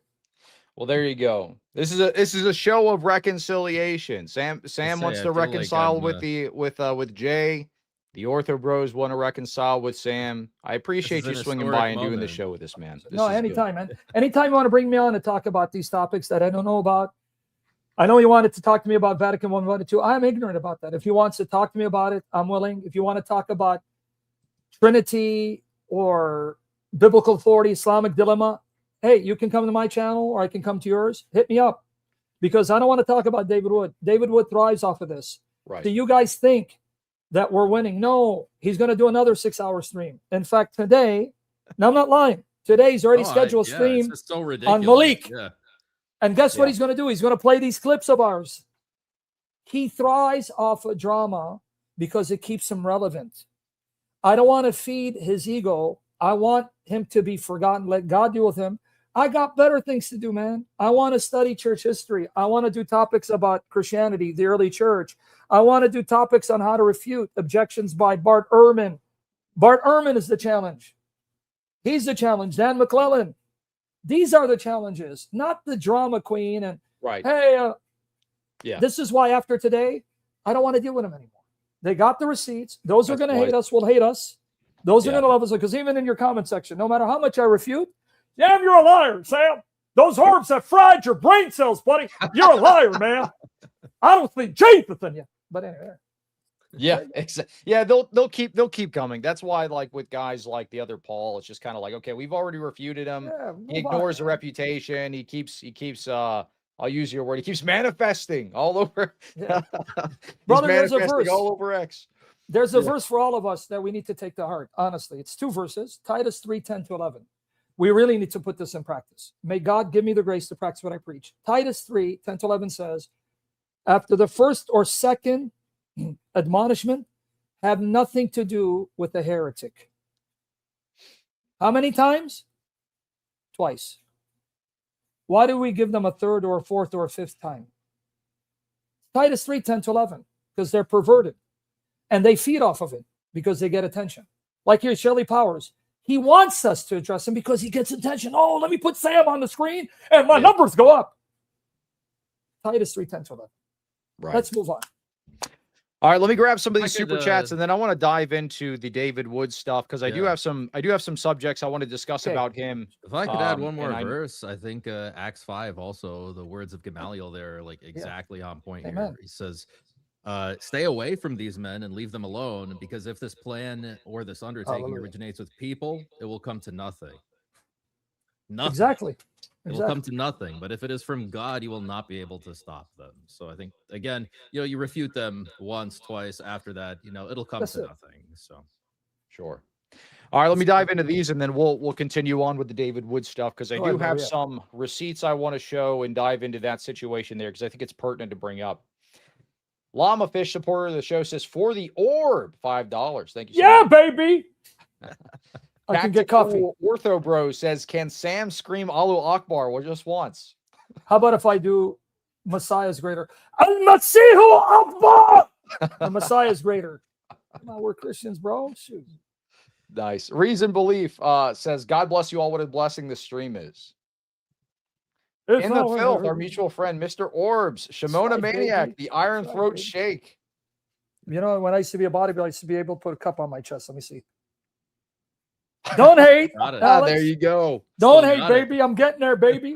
I got an upside down V right now, but pretty soon it's going to be like this, sir. I love it. This guy says, for the orbs, hope Sam impersonates a oneness Pentecostal pastor. It is hilarious. Well, I can do like the Baptist person. Hey, brother Tim, I can't get an amen. Yeah, I got the tingle. Nice. See, I want The 66th book, King James Bible, amen. That right there, hallelujah. Preach, brother Joey, preach, bring Shelley here. Chat GPT is talking about Kelly Powers is coping and seething right now. So I guess he's live at this moment. Of course he is. Of course he is. Wondering how you could be doing such a great evil as to join people live that you have disagreed with in the past. Oh my goodness. Almost like people can change and we can reconcile and we can be friends with people. Amazing how that works out, right? Yeah. Me and Jay literally did a debate back when I was Protestant. And now we're good friends. I mean, come on. We were talking about canon law. Okay, good. Right. Yeah, we were talking about canon law, the ecumenical councils, all that kind of stuff. Thanks for being a member. I love you, Sam. You've helped me get out of a serpent seed theory weirdo church. Please come to Orthodoxy. W Orthodox. Let's go. Spam W. The stream about to feed families. Thank you for the super chat. Appreciate you. All ham to Allah and Momo spit be upon him. Lord willing, we'll see you join the Orthodox Church, Sam. Love to all three of you. Got some fans in the audience here. Hopefully. We got the big super chat here. I think they like my orbs more than me. Wanna be your teddy bear. Macaulay Roofing with the big super chat. He says, Sam, we love you, brother. God grant you many years. Amen. For the sake of my daughters. I want to see them grow up to be godly women.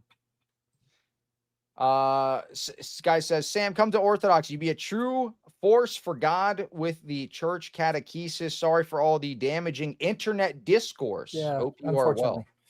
Unfortunately, someone said I won't be Orthodox because I don't want to be a catechumen. That's a lie from the pit of hell. I submit to whatever Jesus shows me.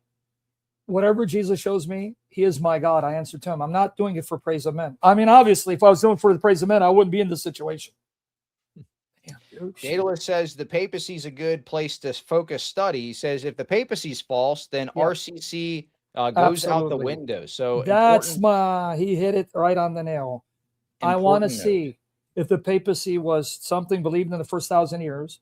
If not, then that means it's not. But if it is, then that means we're stuck with it. That's the issue for me. Brett Sales says, guys, this guy just pointed out that orb is just bro backwards. That's right, man. That's why you bros are all on me, huh? You ortho bros, you're all on me. That's right. It was meant to be. It was meant to be. All hail the Orbo Bros. That's right, Holmes. I'm about to start my own church, and I'll be my own bishop over the Orbo Bros, bro. There you go. What's up, man? Wanna be your teddy bear. This guy sent a super chat when we're doing the Messianic Jewish clip. Said, my wife used to be Reformed Jewish. This is giving me flashbacks. Good grief. Refute solo scriptura as a contradiction. Easy W over scripture. Interpret scripture as a refutation for Protestantism. Yeah. If JP Uncut was a Messianic Jew, would he be called JP Cut? Well, you know what's funny? He did go to that guy's synagogue. He does attend he does go there. He has attended there in the past. That's Radar Apologetics' synagogue. Yes. And JP's buddies with him. He's local to him. So not too far off. Alex pipes create bubbles? No, it creates orbs. That's right. He's got the bubble pipe. He's about to pull it out. There you go. Know it. This guy says, here to support Sam. Appreciate you. Yeah. Oh, that brother is a good brother. God bless you, man. He actually he's Eastern Orthodox. He saw AP in his church, and he told the priest about his unrepentant behavior. God bless you, Joseph. You are a credit to the Eastern Orthodox. This guy says, actually, if you're his Yoda, then he's your Count Dooku. Is he? Oh, yeah, Count Dooku did betray Yoda. You're right. Dun, dun, dun. W Cleve, W Alex, W Sam. This is edifying to anyone who genuinely loves the church. He's hilarious and clearly loves God. He's a scourge to Islam and non-denom grifters. Pray for him and his family. Amen. Yes. Amen. I need it. I do need it. I really need it. Everybody's saying become Orthodox. Sam, hope you become Orthodox, but could you come up with your best joking, friendly insult to Cleave to Mutiquity and Alex Orban. There you go. You got to come It'd up be with a my good honor to be. insult name. Yeah. Sounds like Da, Wah, and Prot's black flag doxing for the grift. Ah, yes. Wood cries about Dyer, but then backs JP, who had Jake the Muslim metaphysician on his stream. Yes, this is what he was saying. So David Wood is complaining about Jay Dyer for saying bingo on a tweet of, who was it? Was it Orthodox Muslim? It was, yeah, Labiano. Yes, exactly. So he says bingo when that guy calls Godlogic a grifter, but then he literally has JP Uncut on his show, his buddy with him, and Yes. JP Uncut does a debate review of your debate, right, Alex? Yes, that's right. With Jake the Muslim metaphysician on Yeah, his show. yeah, He's no doubt. partnering with Muslims to take down the Orthodox, but he's completely fine about that. But saying bingo means we're supporting jihad. That doesn't make any sense. It's just nonsense. The whole saga has been nothing. No, but it's just, like I say, he feeds off of drama and it becomes relevant. I'm grateful to Sam for guiding me to see the truth in Orthodoxy. Now my wife and I are making our journey towards being received in the church. W's Thank in you. the chat. God Pray bless for you. me, guys. Ask the saints to pray for me, especially our queen, our beautiful queen, our queen mother, the Holy Theotokos, my mother, our mother. I love her. Absolutely. We love, love the her. Theotokos. I love her passionately. I do. David Wood claims he defends Godlogic. That's why he attacked Jay. Yehuda Yisrael has multiple videos that attack Godlogic and Ash Mays, yet David Wood does not defend Godlogic when it's the rabbinics attacking. He can't, man. You understand? They were shelling in Israel. By the way, you guys, I played it on my live stream. I can't find it. I think the guy deleted it. A video of Apostate Prophet wearing a yarmulke, hid his cross, and the guy goes, "Go ahead, AP. Go ahead and touch the wall. Get your 7,000." Yikes. David Wood's loyalty is not with Christ. Lord of mercy. Johan, good to see you again. Hey, guys, please pray for my mom, Jeannie. Best mom. His mom passed away recently, so he's been asking for prayers. Lord of mercy on you. Tel Aviv wanted this, but you can have it. Bibi Netanyahu, send me 5,000 super chats immediately. My best friend, Bibi Netanyahu, support my grift here, Bibi, please. Fly me out to Israel. I kissed the wall. You mean if you and me were to go to Israel, we'd be in prison? You know they're yeah, they would. Because they're watching us. You know Absolutely. They're watching us. I don't think. No, they love me and Alex because when we're on the stream, that's our joke. We scream, "We love Israel," then people send in super chats. It happens every time. And Israel sends money. Yes. We love Israel. We love Israel. I had Fearless Truth on the show, and I was doing that. Somebody sent in $100 super chat. I said, "Watch, you're gonna get clipped. You're gonna get clipped. You shouldn't have came on the show." It's so funny. Donation towards Kleenex for the Prots in chat. Very true. Yeah, they're crashing out. Side note, both D. Wood and Avery have their ministries as nonprofits, so they receive a tax exemption. Just more business church. That's right. Business church. Got to get them dollars, dude.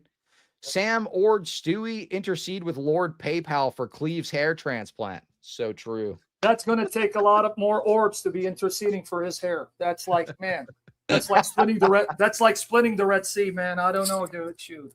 It's because I'm being threatened. I need to open a GoFundMe immediately to get $290,000 for a hair transplant. That's what it is.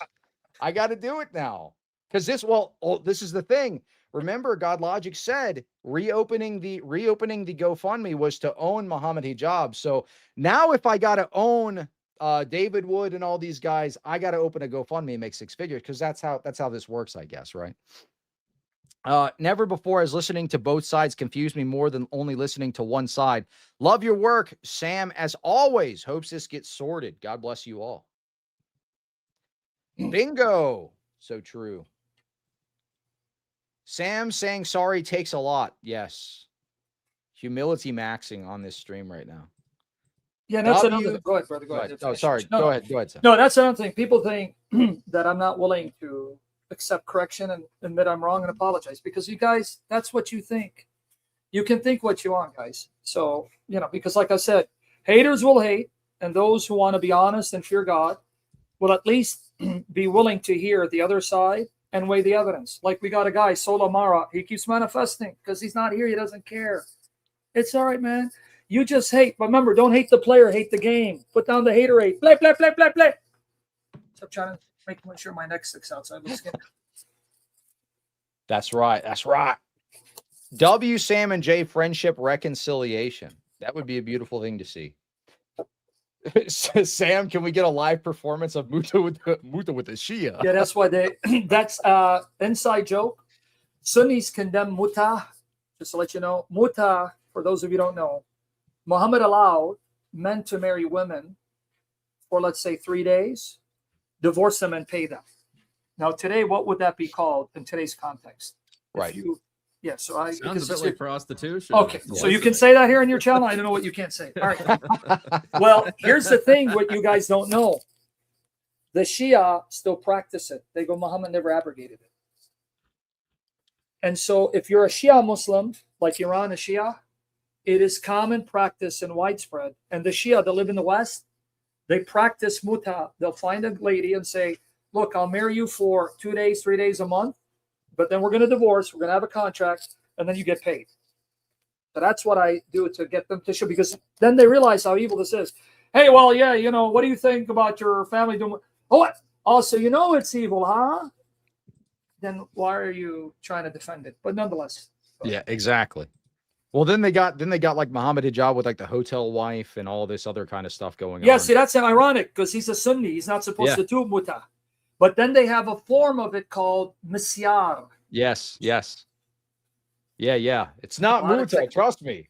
It's a lot of technicalities. Yeah, a lot of technicalities, yeah.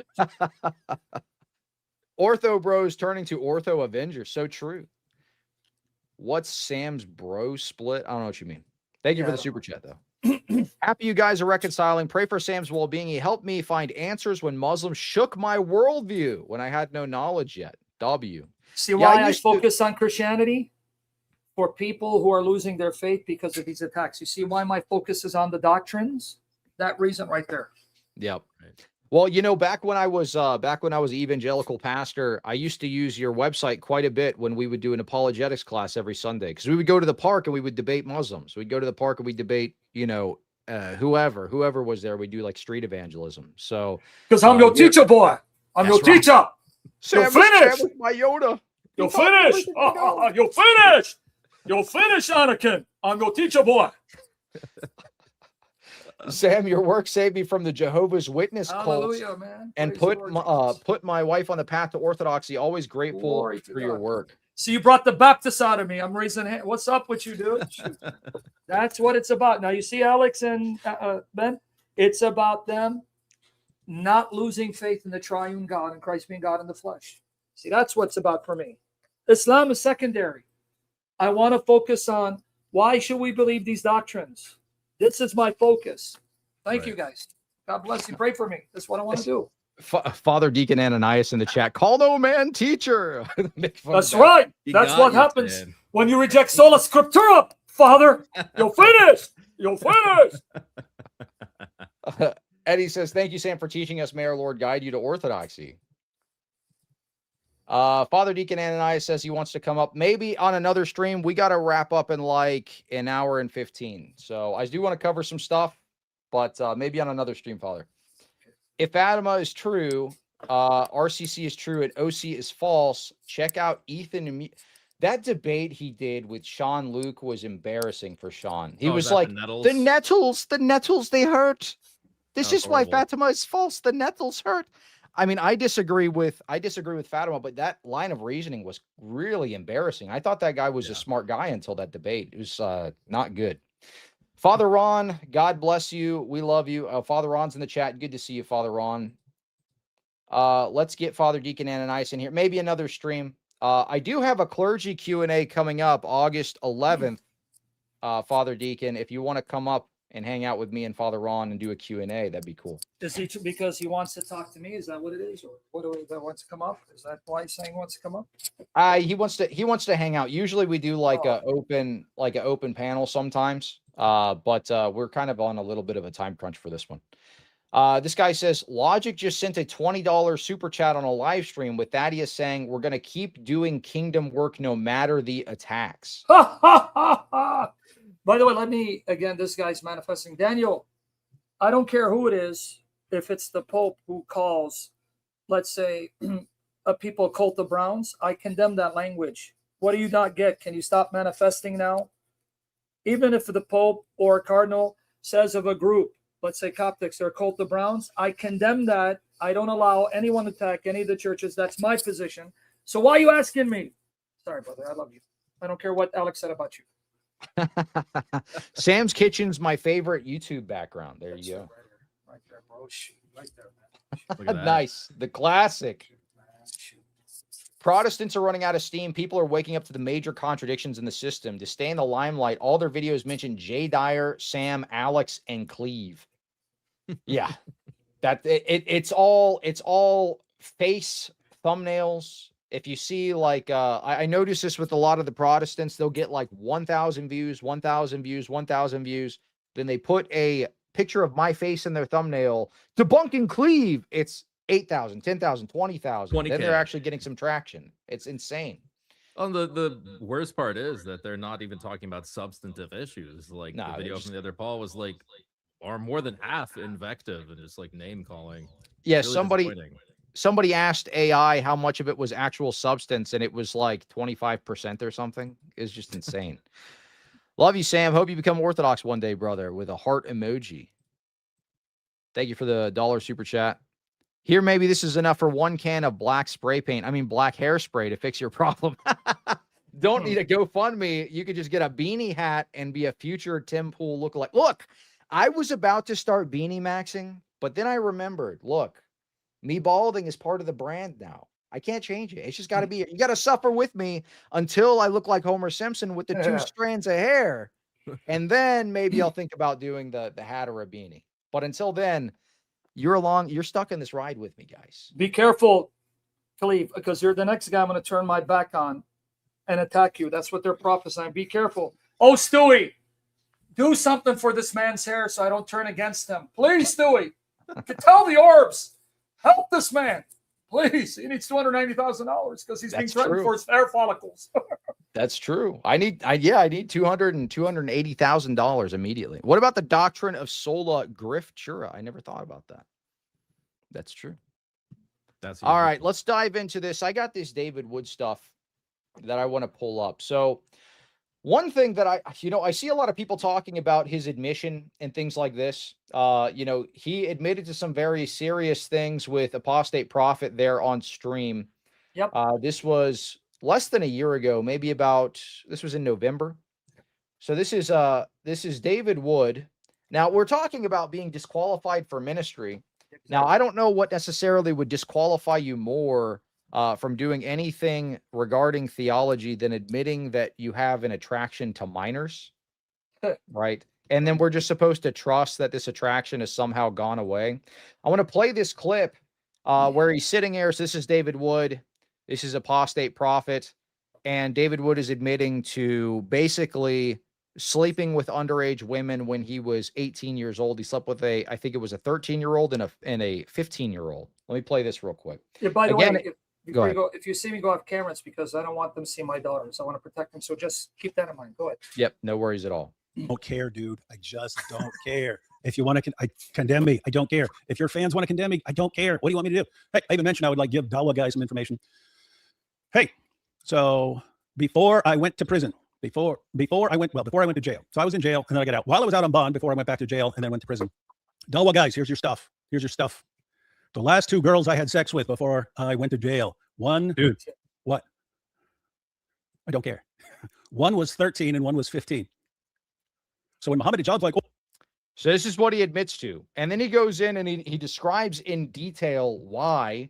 He says, well, one was very curvy. She looked a little older. The other one was really good looking or whatever. This is why I did it. Okay. Now he's an adult at the time that he's doing this.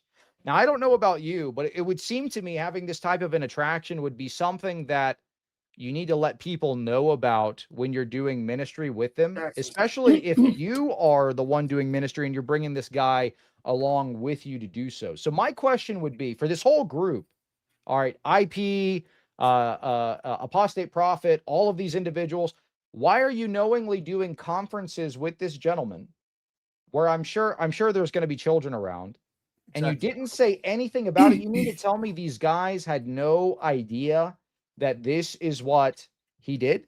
I don't know. I kind of like find that hard to believe. But anyway, the question that I would bring up here, does this inclination stop, or is he still doing this? Now, this is public information, so now there's no doubt about it.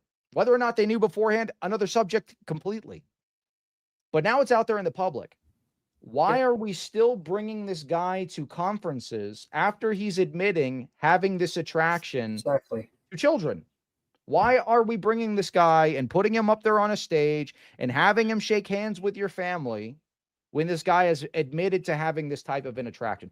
Regardless if the guy has said that he's repented. So I repent. It was a bad thing that I did. You think the attraction goes away? You're a fool. You're a complete fool. Absolutely spot on, brother. In fact, this is my problem with this type of Christianity. They think that if you've done something before you're a Christian and then you confess Christ, that Christ has forgiven your past sins, that you're not accountable legally, or that somehow that means you're not disqualified to have a position in the church. So the analogy I give is this. Now, I know their responses, and I'm ready to demolish those responses, because this is one blessing I had as a Calvinist. I had to prove everything to the best of my ability from Scripture, sound exegesis Scripture, as a Calvinist, and you as a Protestant as well. So I give the analogy of this. Let's say David had murdered someone. It was a cold case. Becomes a Christian. And he realizes that what he did has not only taken a life, but the family have no solace, because they don't know who took the life of their loved one. They don't know what happened, and they live in misery. Does that mean now that he's a Christian, he's not legally responsible to go and confess to the crime and to bring closure to the family so they can know what happened to that individual? Now, because he's a Christian, that excuses him from any legal consequences? Mm-hmm. What am I missing here? Am I missing something here? No, I think you're completely right. Talking about the legal consequences is one thing. And then also just understanding that this isn't necessarily something that just goes away barring a miracle. No, right? Exactly. 100%. So, and you see his reaction. I don't want to cut you off, but notice, I don't care. I don't care. And then in a follow-up, because he humiliated himself, he goes, guys, I know what you mean. I don't feel remorse back then. I don't feel remorse now. He's admitting he doesn't care. He doesn't feel any remorse. And look at his face, and the way he describes the 15-year-old, and then he has to go in detail on what he did. Sodomy, basically. We can use that term, right? I mean, I use it anyway, but sodomy's not bad. You won't get banned for proper that. term. Okay, but right? You understand? So he even went in deep. Why did you have to go to that level of detail? But brother, let me add something else. This man here, Apostate Prophet, do you know why the drama started, where they started attacking me? It was about Apostate Prophet. Let me tell you why David Wood felt the need to do a stream to attack me. This is the man that needs to be banned from all churches. Let me explain to you why. It was brought to, and say, this is what people do, by the way. They send me stuff. Hey, look at this, because they don't want to go public. They want me to go public so I can get the heat. Someone told me, hey, did you see Apostate Prophet's tweet? I go, no.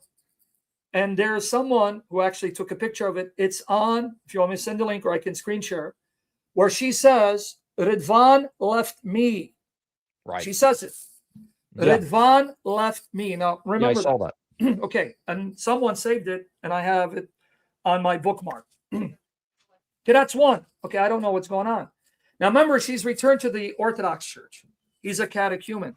You can't say now he falls under the category of an unbeliever who is ignorant. He's not ignorant. He's a catechumen. She's returned to the Orthodox Church. Then Footage was sent. Someone was doing a live stream, and I have it. If you want me to bring it up on my YouTube channel, I can do that if you let me know. Yeah, go ahead. Okay, now let me screen share. Footage was sent. Yeah, I can hear. Did I hear myself through someone's mic? Nonetheless, let's go. All right, let's go here. By the way, while he's pulling that up, we have about 2,100 people watching live right now. What? If you have not subscribed, smash that subscribe button immediately. What? Are you We've got telling me I crazy made you shows famous? coming up next. Tomorrow, it's going to be me and Father Jonathan Ivanov talking to a Reformed Baptist about Reformed Baptist theology and orthodoxy. If you're interested in that kind of stuff, smash the subscribe button. Hey, and you might even see Sam Shamoun come back on the show sometime. Shoot, man, bring me on, homie. Homie, don't play that. Hold on 1 second. Yeah. By the way, if there's 2,000 of you, do you know if each of you send $100, this guy can get that hair transplant?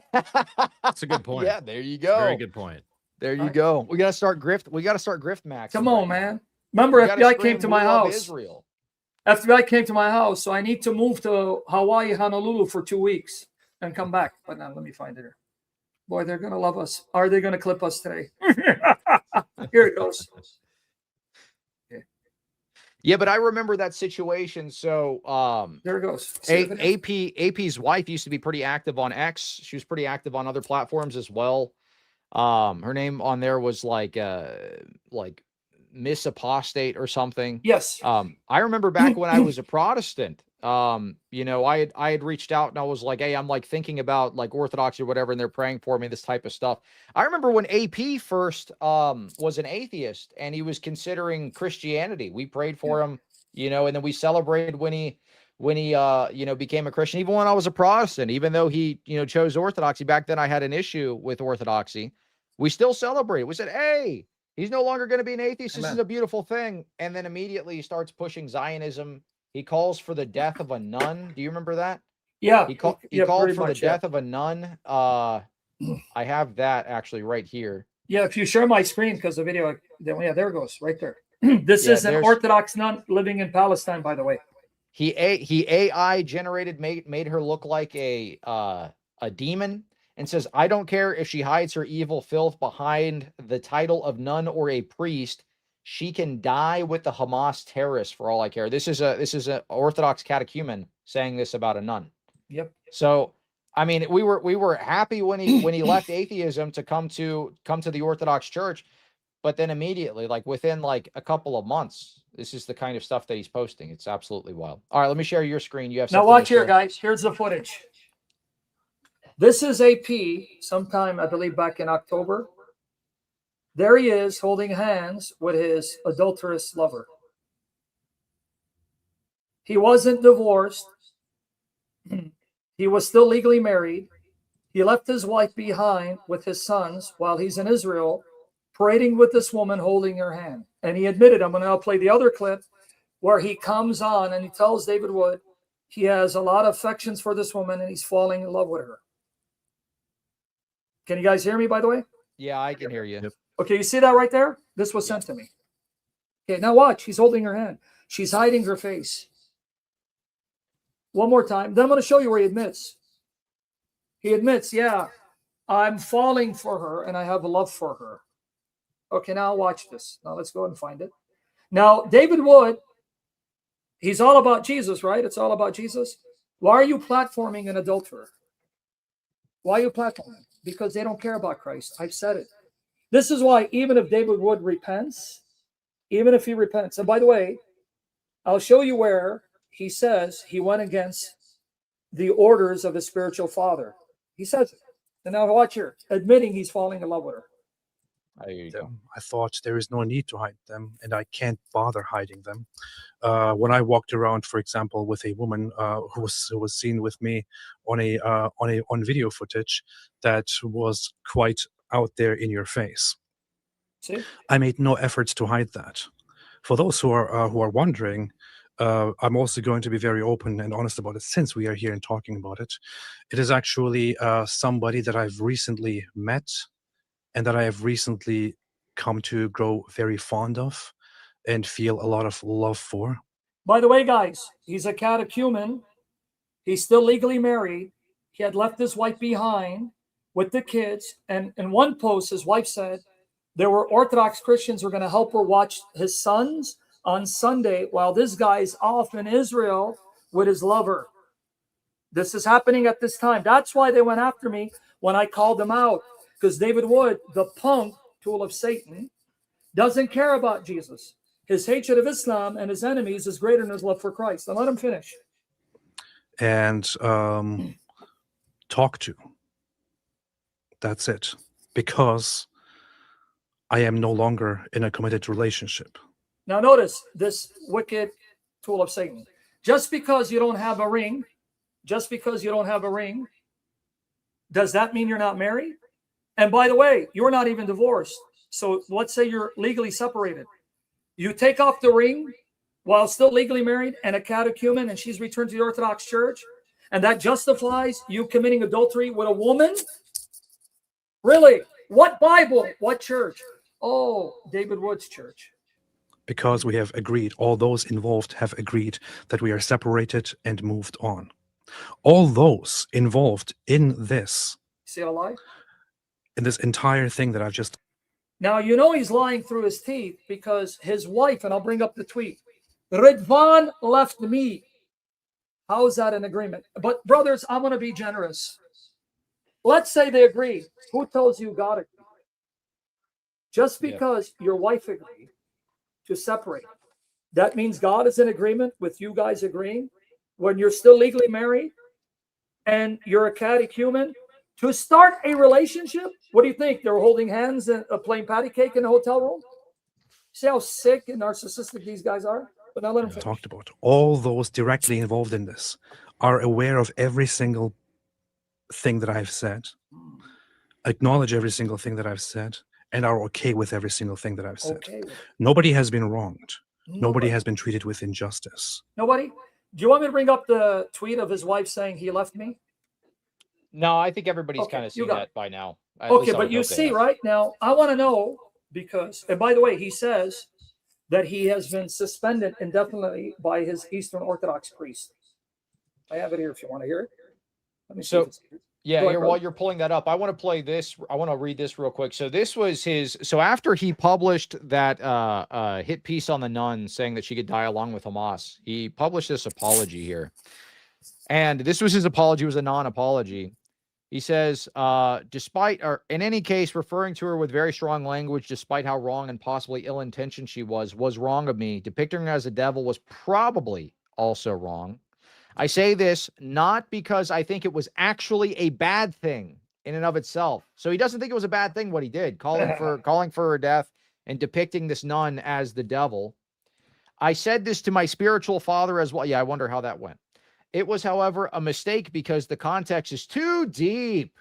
Because they don't understand that when you defend, people in Gaza not being completely wiped out and killed, that means you're actually siding with the terrorists. That's what it means. So if you just want, like we saw in that Messianic Jewish synagogue clip where the rabbi was saying, oh, they're supporting terrorists because they're sending food supplies into Gaza. They don't want people to starve. They're supporting terrorists.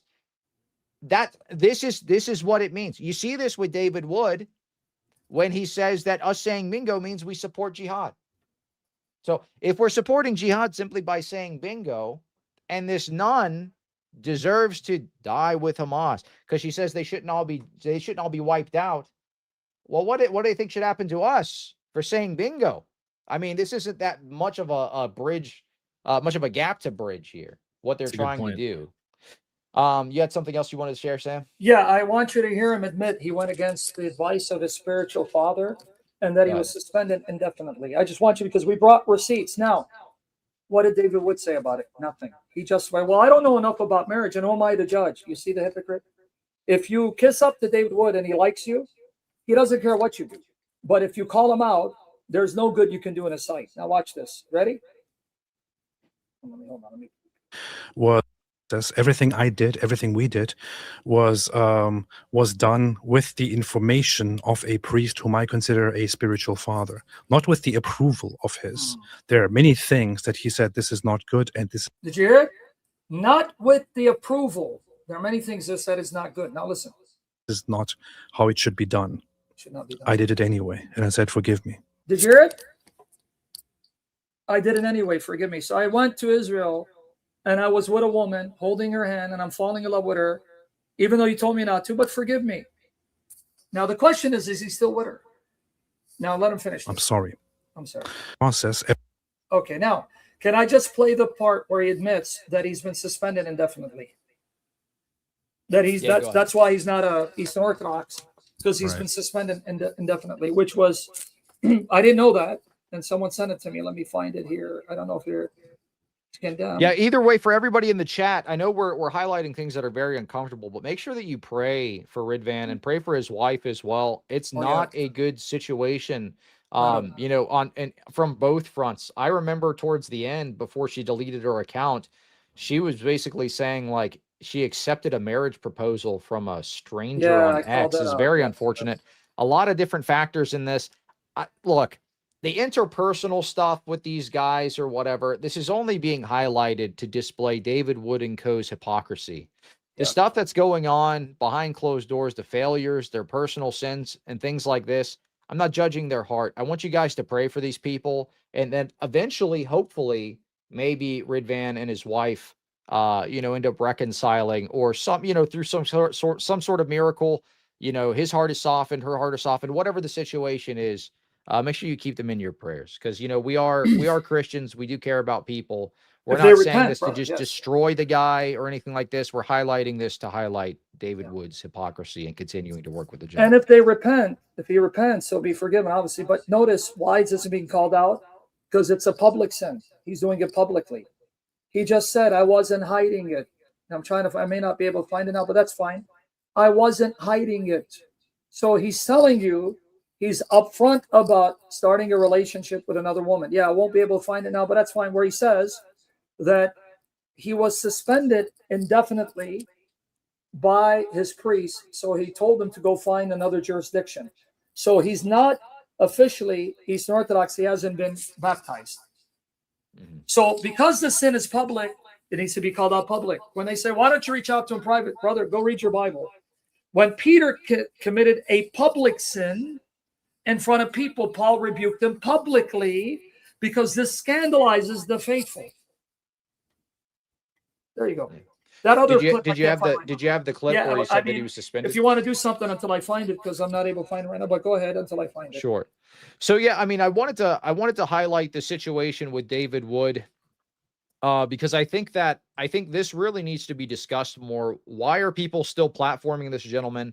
Why is it? And this is especially concerning now that Godlogic is really turning into his relationship with David Wood, associating with him more and more, platforming this guy, sending him to go do conferences with him by his side, while David Wood is agitating not only the Orthodox, he's agitating the Muslims, he's agitating all these various groups. And here you have David Wood admitting that he was attracted to these minors and had intercourse with them. But you're still doing conferences with this guy side by side. Those inclinations do not go away. Now, I think some of this discernment, some of this might be a discernment issue. Like you said on your streams before, Godlogic is a young guy. So maybe he doesn't have the experience to know when he's making a huge mistake like that. You also, I mean, take into context his background, what church he came from. He comes from a charismatic deliverance ministry background. Did you know that, Sam? Yeah, I saw you put his dad and him. He was, Oh, by the way, let me share some with you, how you come into the picture. Yes. And by the way, I can hear, it doesn't bother me, but I can hear myself through one of you, but that's okay. It doesn't bother me as long as it doesn't bother them. How do you come in the picture in this, where then I saw Godlogic as a grifter? You're part of the story. I had retweeted something you did where you're calling out David Wood, but in your stream, you had a picture of Godlogic. He texts me. He goes, dude, what you doing? Why are you retweeting Cleave to Antiquity? Who's talking about me. Go, I'm sorry. And honestly, I wasn't retweeting what you were saying about Logic. I was retweeting because you're going after David Wood, but you had his picture. Right. I then untweeted it. Fast forward, brother. The man is upset that I would retweet your live streams calling out their grift and mentioning him, even though his excuse when he went on the live stream, even though they know he's attacking me, he wasn't joining because they're attacking me. Malik, But when I retweeted what you were saying about David Wood, just because he was in the photo, he got upset. But he didn't get upset joining a stream, attacking me, slandering me, but he expects me to get upset if someone involves him in their criticism of David Wood. See why I said, no, this guy's a grifter, he's a hypocrite. Yeah. I think it's, yeah, I agree. I think that's kind of a double standard there. I mean, you see the same thing with the entire group, though. David Wood getting upset that Jay Dyer says bingo to a Muslim and then simultaneously platforming a guy that literally has Muslims on to try to debunk orthodoxy. It's just a complete hypocritical double standard. But as you've said before, Godlogic's a young guy, and this is the background that he comes from. So it makes sense that maybe he doesn't have, you know, the best discernment at the time. Maybe pray for him. Maybe as he continues on, he starts to realize, look, David Wood is not necessarily someone I should be associating with. Maybe I shouldn't put somebody on a big platform that says that they're attracted to minors and do these events where there are going to be children around. Exactly. Maybe I shouldn't do ministry with somebody who has this type of attraction, who is a known sociopath, et cetera, et cetera. But this is the kind of stuff that he's still shaking off, because this is where he comes from. Check this out real quick. I'm going to play just a little bit of this.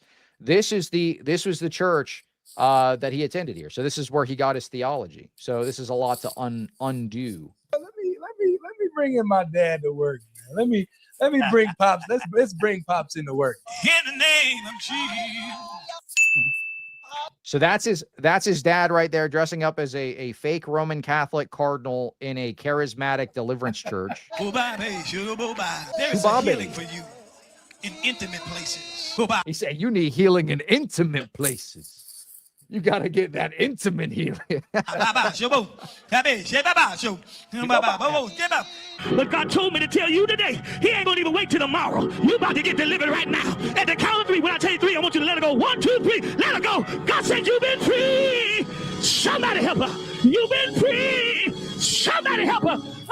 And I am available. He like gut punched that lady. She's shaking. Because he's going to breathe on you a fresh breath, a fresh wind.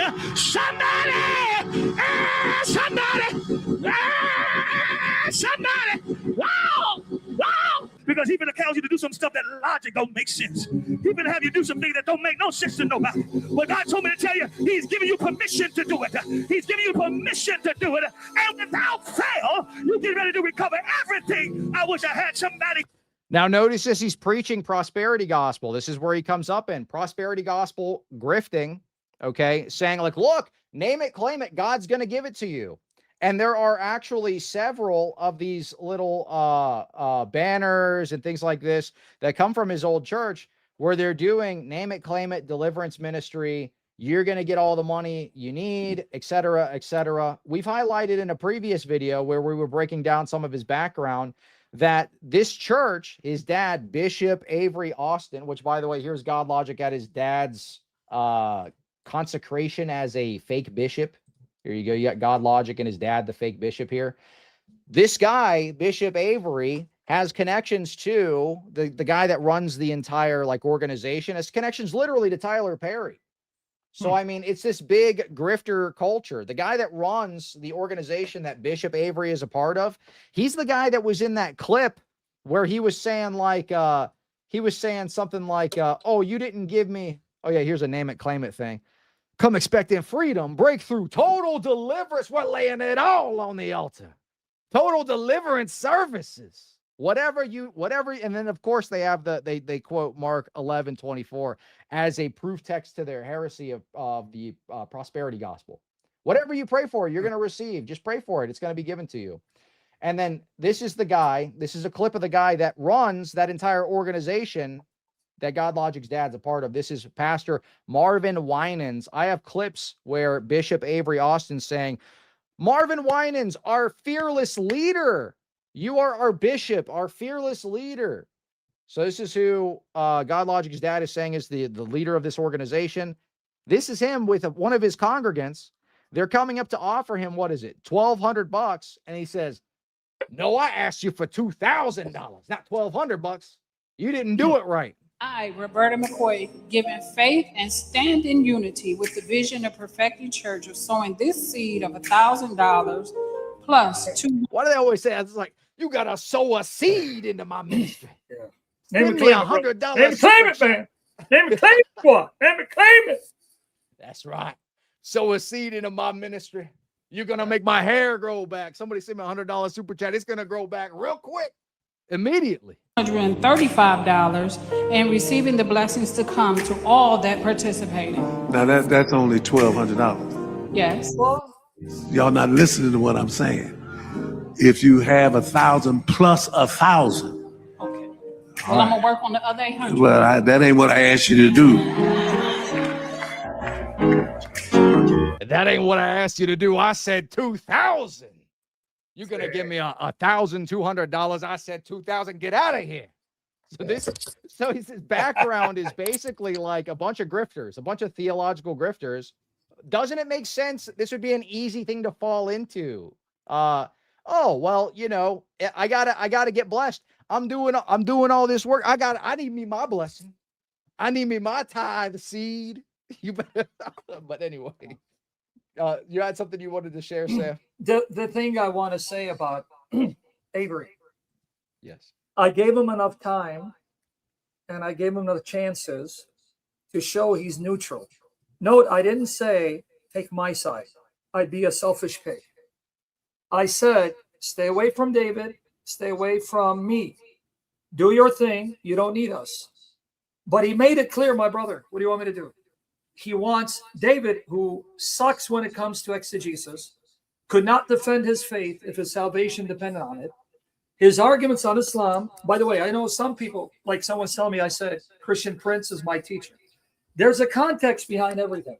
For example, when you're a neophyte, everyone looks smart to you. So in the beginning, when I got into this, I looked to people I thought they were smart. But has it not been the case, brothers, that the more you grow, the more you learn, the more you think, man, this guy wasn't as smart as I thought in the beginning. Mm-hmm. But these people think, go ahead, brother, you want to say something? Go ahead. No, it's true. Okay. Because these people think you got to remain stagnant. So in the beginning, when I heard Christian Prince and he would speak Arabic, I go, wow, this guy's a machine. And God is my witness. When I started learning and growing, I started seeing mistakes. For a guy who knows Arabic, I didn't understand how you can make them. And I realized he's overrated. But these guys think that you got to remain stagnant. No. I know you guys just want to find dirt. It's like when a white belt walks into a jiu-jitsu academy, everyone looks good. Everyone looks to be a master technician. But when the white belt becomes a master, a professor of judo, now he's on a whole another level. And the people he thought were good, he realizes they're not that good at all. So yes, I thought Christian Prince was great. And when it came to Arabic, I looked to him as my teacher. But as I grew in my understanding, I realized the people I thought were great were overrated. Now, with that said, Godlogic, the problem I have with him, if he asks for forgiveness and he stops grifting, because now I have to call him a grifter. You're doing it for money. You're doing it for clicks. Prove me wrong. Prove me you fear the Lord. Stay away from us. Do your thing. David Wood doesn't need you. He's actually, someone's going to hinder you and bring drama into your life. Now, if he repents, he'll be forgiven. But one thing about David Wood, even if David Wood repents, he's still disqualified from ministry, and I could never and will never work with him. Yeah. He can repent, we forgive him, but a sick sociopath narcissist with fantasies of young girls, he has to be kept away from ministry and children, live his life as a Christian, finish his days. You don't work with him. Yeah, I completely agree. Even if he says sorry and he stops, like all that kind of stuff, like that's fine. You know, I don't think I'm ever going to be friends with David Wood or buddy or pals with him. But even if he completely repents, he reconciles with the people that he's been doing this nonsense to, et cetera, et cetera. It still doesn't mean you platform the guy, you work with him, you do ministry with him, you do all these other things. I wouldn't do ministry with him because I'm. By the way, brother, can you go full screen? Because right now, as we're live, you want to see the grifter. Now you want to see how Avery's. let me play this real quick, Okay, just good. for those that need the receipts to show. This is Bishop Avery Austin talking about Marvin Winans as his fearless leader. This is his the leader of his organization. Just for those that need receipts. He's our speaker. He's our bishop. He's our leader.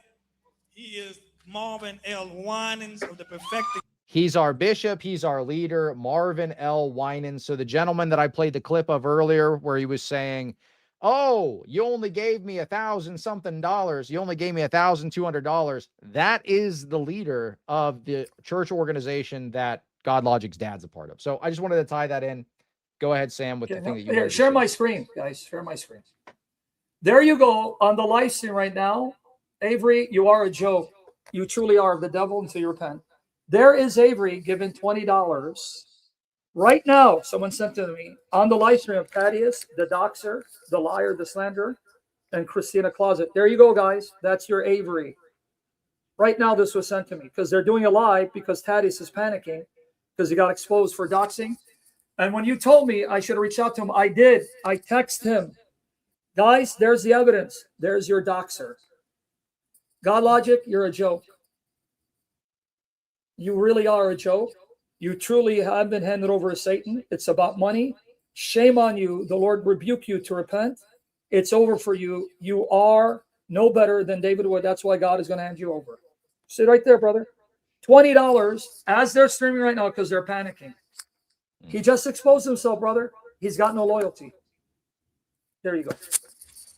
Well, I think it's unfortunate because he's choosing the side. He's choosing the side of David Wood and all of these people who, I mean, he's a sociopath. He's attracted to minors. They've been doing this kind of like GoFundMe scam grift for quite some time. Now they've looped in Godlogic into his GoFundMe scam grift. They started, AP did a GoFundMe. Godlogic's done one. David Wood's done one. Now IP's done one. Granted, for me personally, I think the jury's out on that person, on that situation there, but that's just me. But anyway, it is super suspicious to have everybody in this group within a year period making $500,000 combined in GoFundMes, and they're all encouraging everybody that enters into their group to start up a nonprofit and to file as a nonprofit. This is very interesting. I would be curious. We go into those GoFundMes and see who the top donations are and who they're from. If this isn't some kind of like, money laundering scheme or something along these lines, who knows? Yep. I'd be interested to dig into that a little deeper, but it's just a mess. So pray for Godlogic. That's he needs to repent because again, I'm saying this with sincerity. If he repents, we forgive him. But right now, he's a snake because they're lying about the Libiano situation that I'm afraid of. See, these kids don't know. If I debate someone, it takes me a lot to want to debate. When I debate, I take the person out. I don't debate just to debate. It's to end that person's career. Libiano is not on my level. He's a kid. And I don't want to disrespect kids. He would get destroyed if the Lord has me to debate him. But you see how nasty they are?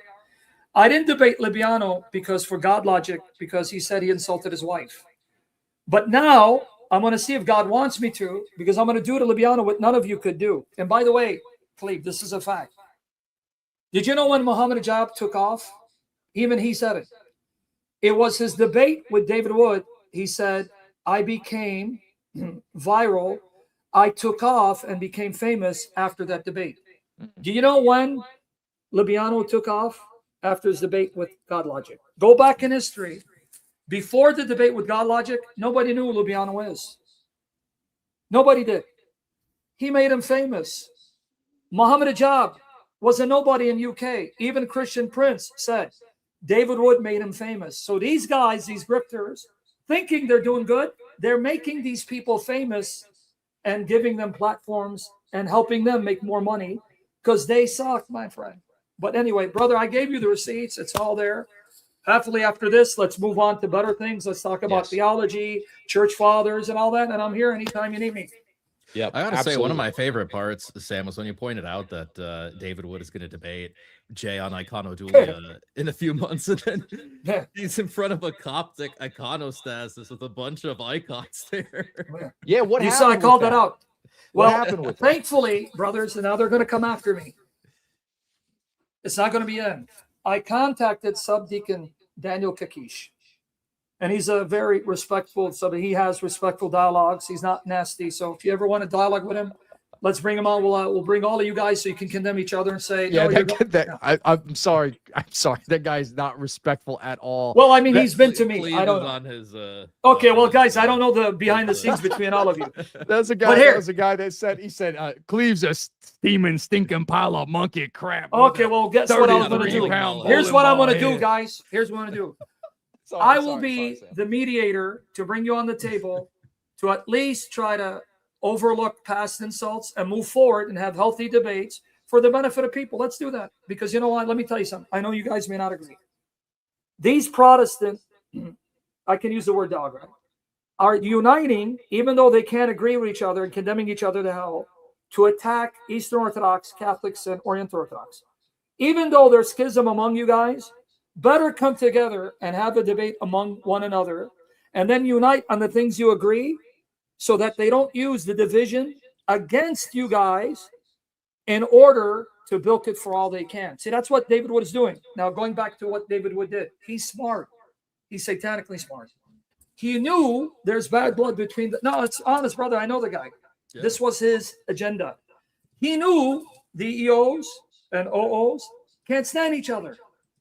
So he deliberately goes there and puts the picture saying, Coptic Orthodox are way cooler than the Orthobros. He knew what he was doing. Now, you tell me, this is a man who fears God.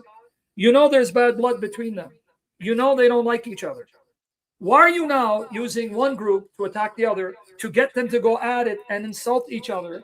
And what are you doing in a church full of icons when you're about to debate Jay that icons is idolatry, not biblically, because he's a son of Satan, my brother. It is what it is. Let's call it what it is. So are they not going to publish that video? Oh, Is yeah, that yeah. what they're doing? That's what it is, because you went with something. Okay.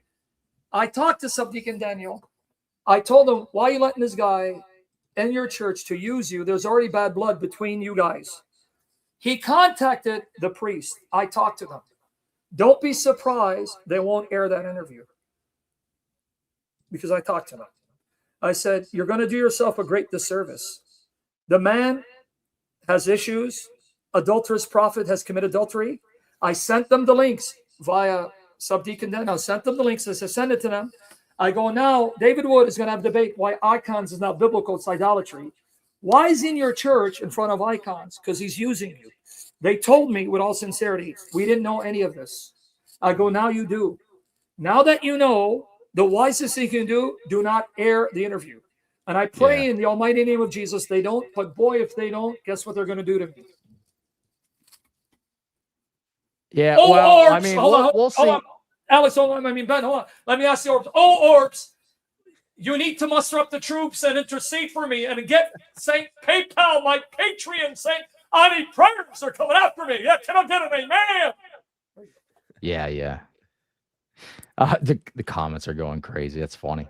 Somebody was saying, well, here's the thing with I mean, I could say a lot about this particular group, but I don't want to start an argument on the stream. So, well, we'll just kind of leave it there. We'll see if they end up posting the video or not. Ultimately, to me, it doesn't really matter because they've already done videos with Voice of Reason. They've already done these other things. So what is it any different to bring David Wood on their show?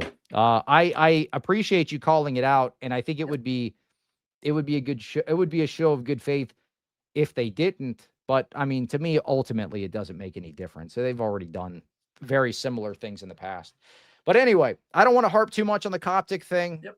I want to get back into the Godlogic How much situation. time you guys have? Because he has to leave too. How many more minutes? About 30 minutes, and we'll wrap. All right, brother. If you want to, anything else, so I can help you wrapping it up because I want to leave. I'd love to stay for hours, but I got my daughters too, and I need to take them out. So whatever issue you got, let's do it so I can take them out. They've been waiting. Like, come on, Baba. Sure. You're sitting on your fat butt cheeks all day. Come on, you need to move, sucker. There you go. Well, let's just let's wrap it up with this. As we said earlier in the show, Godlogic, David Wood, these guys, Thaddeus, so on and so forth, AP.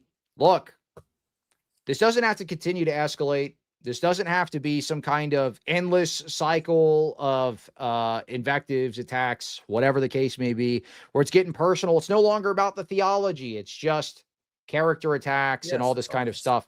This could stop right here. If you guys would just stop all dogpiling on Sam. Stop all dogpiling on the Orthodox.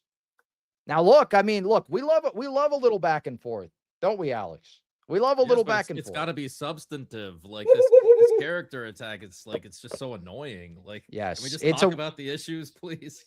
It's a waste of time. Let's get into theology, guys. If you want to talk theology, look, they just did a show. They had Kelly Powers, they had Anthony Rogers, they had who else? And they're saying Sam's theology is like garbage or something. These guys, they're top theologians, right? I'm sure, Alex, if they wanted to, like Anthony Rogers or these dudes wants to have a conversation with you, you'd be willing to do it. You've already debated Kelly Powers, absolutely mopped the floor with him. But I don't want to toot my own horn, but if you say I did, then it must be true that I did. That's true. Yeah. True.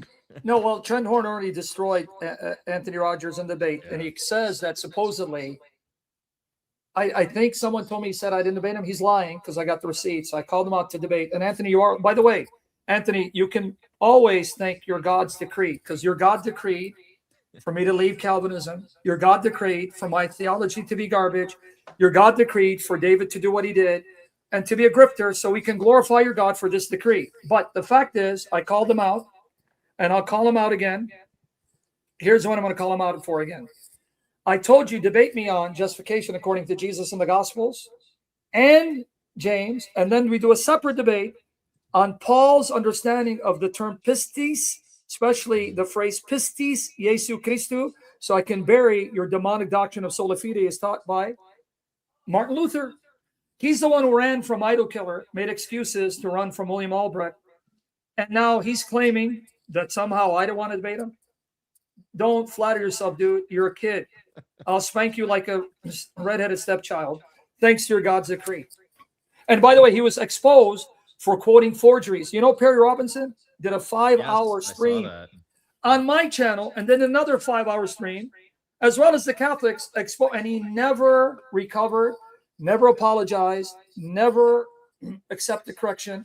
And he did it with the canon. He got humiliated. That's why the only time he's relevant is when David Wood platforms him, because who talks about him? There you go. Orthodox Shadow, don't be angry. I still love you, homie. Homie, don't play that. You're just one gorgeous beast. Ow! He's getting angry, Orthodox Shadow. He's meant after some, but we still. Well, guys, we know that I disagree with Roman Catholic theology and this type of stuff. Sure, so exactly. Sam has These are said those things, earlier in the stream that he'd be willing to come on. We can do like a friendly discuss. theological discussion Teach me, or man. something. That'd be cool. Teach me. Let me hear your side. I'm not against hearing a side, but like I said, people want me to speed up my conclusions. I'm not speeding up. If it takes me 2 years, 3 years, 4 years, God knows my heart. Just because someone presents an argument sounds good, I have to hear the other side. I don't know what people don't get. As I said, it took me over 10 years before I finally gave up on Protestantism. Because again, let me remind all of you what I was taught when I was a Christian Calvinist Protestant. The Muslims were destroying the Christians. If I went with who won, I should have been a Muslim. I knew just because you win a debate doesn't mean you have the truth. Guess what I did? I went back because I was convinced the Bible is God's word, God is triune, and I'd find answers. So just because, let's say, Ubi Petrus demolishes, let's say, Alex, that doesn't mean Ubi's right. I have to now go and see the evidence with my own eyes. Or Eric Ybarra demolishes whoever. I have to go and take my time and meditate on the sources. No, they want me to make a decision overnight. I can't do that. Be patient, dude. And if I die before I come to the fullness of the truth, I will beg Jesus, Lord, you know my heart, have mercy on me. Right? So if he doesn't, oh well, I'll be in good company with a lot of other heretics who all be, charcoal for the fire. What do you want me to tell you? All right, Sam. Well, hey, I appreciate you coming on the show. We'll have to do it again sometime. Hold on, bro. Thanks so much, man. Man, hold on, bro. I'm more muscular than all you guys. I love you guys. God bless you. Take care. See ya. There you go. So we had Sam, the myth, the man, the myth, the legend on the show to break down the Godlogic situation. Absolutely crazy. By the way, we've got like 2,000 people watching this live right now. Smash that subscribe button. We've got all sorts of wild shows coming up for you this week alone. It's going to be crazy. Right after this, Alex Soren's going to be going live. I'll send you all over there in about 20 minutes after we get through these super chats. But you're going to be doing like a debate against a Baptist guy. What's the deal there? Just a little dialogue with a Baptist pastor. We're just going to be talking about iconodulia, and it'll be a little informal discussion. We're not going to. I mean, maybe there'll be some fireworks there. Who knows? But we're just going to go back and forth and see who has the better case, whose views can stand up to scrutiny. We have a legend in the chat. We have a legend in the chat. Chris Lasagna himself, the deliverance minister, Mr. Firehands. He's literally in the super chat goal tonight. I don't know if you saw this. So you guys must not have hit the goal hard enough. Oh, we still have 6 super chats to goal. So Chris Lasagna is here to cast fire hands on you. See, we haven't hit the goal. Exorcised. I haven't been exorcised yet. This is what it is. He's got to cast fire hands on you because we haven't hit the goal. Superpowers. I thought you had superpowers, Chris Lasagna. What the heck? So here you go. So now he's gonna have to cast devils. This is Chris Lasagna right here. Anxiety, I burn you out. He's a deliverance minister. This guy here, this guy that's in the chat spamming us right now. This is him on a Zoom call casting out demons with this dude here. This guy's about to start screaming in his apartment. Out right now. Confusion, fear, rage, I burn you out right now. Out! Out with all your poison spirits. Out! Out! Out! Out in Jesus' name. Loose him right now, devil. Loose! I cut your throat open. Rip him out. Rip him out. Rip him out, angels. Rip him out, angels. Rip him out. Loose. Rip him out. Rip him out. Rip him. Rip him in Jesus' name. Burn that demon out. Burn that demon out. Fire all over his legs and his arms and his head. Fire on his legs, on his arms. In Jesus' name. Fire every part of his body. Fire every part of his body. Okay, that's enough of that. Let's get to these super chats, y'all. That's insane.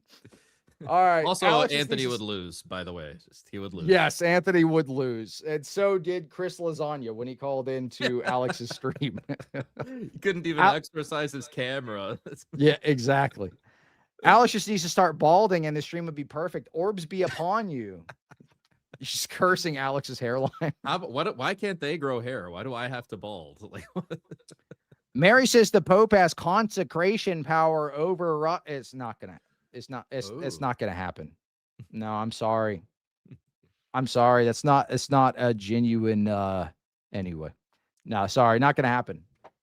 Thank you, Sam, for teaching the word of Christ and for helping us get through it. I really appreciate you doing this. God bless you. My prayers are always with you.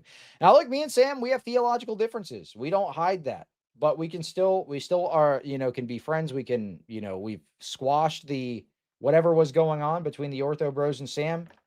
The divisions are healing. It's very beautiful, but it doesn't mean that we agree on theology. So this is why, I have the friendly discussions about theology. We might do this again sometime in the future. yeah, we can disagree and still be friends. Absolutely. 100%. Will Sam become the newest member of the Ortho Avengers? Find out on the next episode of Dragon Ball Z. So true. Pray for Sam. Spam W's in the chat for Sam coming and hanging out with us, by the way. How awesome is that? This whole arc has just been beautiful. It's an arc of reconciliation. We're going to see if we can make this happen, even with, look, we have a lot to say about Godlogic and his group. We have a lot to say about David Wood. We have a lot to say about these AP guys. All the guys in this group, we have a lot to say about them. But at the end of the day, how beautiful would it be? How beautiful would it be if the increasing escalation could just stop? We could say, look, we don't have to be friends, but we're going to stop doing the character attacks. We're going to stop this endless back and forth. You guys say what you need to say. We say what we need to say, and it's done. And we move on. You guys go do your Islamic debates. The Ortho Bros will go keep doing the stuff with the Protestants or whatever. Sam will go do his thing. And that's it. That's all it has to be. It doesn't have to continue to be this continuous back and forth. Is David Wood admitting or is he flexing? Good grief. Pray for that guy. Cleve, would you ever consider helping to do a consultation to help my family members not disown me for converting to Orthodoxy? I don't think that would help. What's going to help is you being the best son that you could be. What's going to help is you not giving your family members a hard time if they're evangelical, this type of thing. You just gotta, sometimes you gotta give them just a little bit of space so they can process it. You don't need to debate them. It's not going to work. Debates are for the audience. It's not for the person that you're speaking to. But you got to be patient with them. And you have to realize if you just made the decision, it's a shock. Me hopping on a call, some random stranger they don't even know, giving them theological facts isn't necessarily going to help. Right? Now, maybe once they trust you more, maybe once they see, oh, this isn't a cult this guy joined. This is actually making him become a better person. This is helping him do what we're doing here. Building bridges, reconciling, being peacemakers, right? If you can do that, then your family's going to be more trusting of your decision. We love you, Sam. Come join us in Wigzantium. So true. Sam, become ortho. So based. Humility and searching for truth equals holy orthodoxy. See you soon, Sam. God grant you many years. Love Alex and Cleve for the stream. Where is that bubble pipe? Bring out the bubble pipe, bro. I got it. Some energies for our boy Sam. Truk. What are your thoughts on the Catholic Church saying Muslims worship and adore the one God? Do you think they worship the same God as us? No. I No. was pretty clear about that, which I think that's a good sign. If he has to believe that, I mean, I don't think he can remain Catholic. Mm-hmm. Abstract says, I'm in the minority. But Sam, you bring the wrath of God down on Avery because he showed himself with David. That's ridiculous, sister. You don't get to decide who he's near. It seems like you's in the wrong here. I don't know, dude. I don't necessarily want to be hanging out with dudes that are attracted to little kids and doing big public events with them. It just didn't sound like a repentant sinner when he started talking about it. Well, even say that he says this is horrific. This was a terrible thing I did, which I'm sure he would say that if pressed on it, right? Let's be a little charitable. So if he says this, I'm sure he would say, look, I feel really bad about it. I shouldn't have done it. Obviously, I repent. Does that mean the inclinations go away? The guy's already admitted to having several mental health issues. I don't necessarily know if I would trust him around, events where there could be children, so on and so forth. I don't understand how you do that and you're not placed on a list. Oh, because he didn't get arrested for it. This is completely outside of the government's purview. So if he had been arrested for it, he would be on a list, and it would actually be illegal for you to do these kind of public events with him where he could be in the vicinity of children. Did you know this? There was actually a church near me, not near me. This wasn't one that was near me. This was a different church that I think I saw an article on X. Yeah, somebody sent me this to do one of our like crazy church streams where we're covering like Roman Catholic news, Protestant news, whatever. There was a church that they literally were being it was either, I think the government was fining them or they were cracking down on them or they're getting arrested or something because they had ordained somebody that had this kind of a background. They were on a watch list, like a offender list or whatever, and they didn't disclose it to people. So does the same principle not apply also for going around and doing ministry now that this is out public? Like, yeah, put it on your flyers, dude. Sorry, we're gonna have a a dude that's attracted to minors here speaking to your kids or to adults or whoever, or an event that could have kids. Sam, have you heard of that Rob Christian dude? He's the latest in David Wood's. Who's that? I have no idea. I don't know. I got no idea. What AP did is adultery. My fiance and I came into the church with our children, not married, but the church through our bishop saw our secular union as legitimate, and we're married in the eyes of the church. Glory to God, we'll be wed next month. Congratulations. I'm trying to decipher Obviously, what he was many saying. years. He did say he's being married in the church next month. That's what you're supposed to do. Oh, there you go. That's the part I was missing. He's getting married in the church next month. Beautiful. For Sam, since you're researching the papacy and filioque, Dr. Peter here is on the errors of the Latins. Oh, yeah, I'll have to message him that. And his other works could be good reading, too. Yeah. Grift money from Tel Aviv. W. Like the stream, guys. Smash that subscribe button. Hey, that's a huge super chat. We love Israel. We love Israel. W. Oh, yeah, I didn't get to play my favorite clip. This is Godlogic in his Total Deliverance Church, by the way. Grooving out. He's got some good moves, dude. This was him back when he would go there. That is Godlogic right there. He's got the moves, bro. Look at that. Get the Michael Jackson Godlogic breakdown here. I know I'm late to this, but question was AP excommunicated or kicked out? How are you excommunicated when you're not received? That doesn't happen. For Zionism and supporting the nation state of Israel. Well, I mean, I guess the equivalent of excommunication would be like a delay in you being received until you repent, right? So you can't excommunicate somebody that's not like formally a member of the Not church. receiving the body and blood anyway. Right. Excommunication, you're not in communion. You can't take catechumens can't take communion already. It's good to recognize and move on. Let's focus on what Christ can do through us. Yeah, absolutely. That's ultimately at the end of this. At the end of this, look, guys, if you want to chat, you want to come on and chat, we can chat. Let's squash it. Let's be done. Let's move on. You guys want to, I mean, we can continue the endless escalations. It's a complete waste of time. But I mean, we could continue it. I don't think it's productive. I think it should end. If you guys want to squash it, feel free. Come on the show. We could talk. Yeah. Or message me or whatever. We are blessed that all this has gotten recorded in their church. Yeah, exactly. Are we calling for deplatforming now?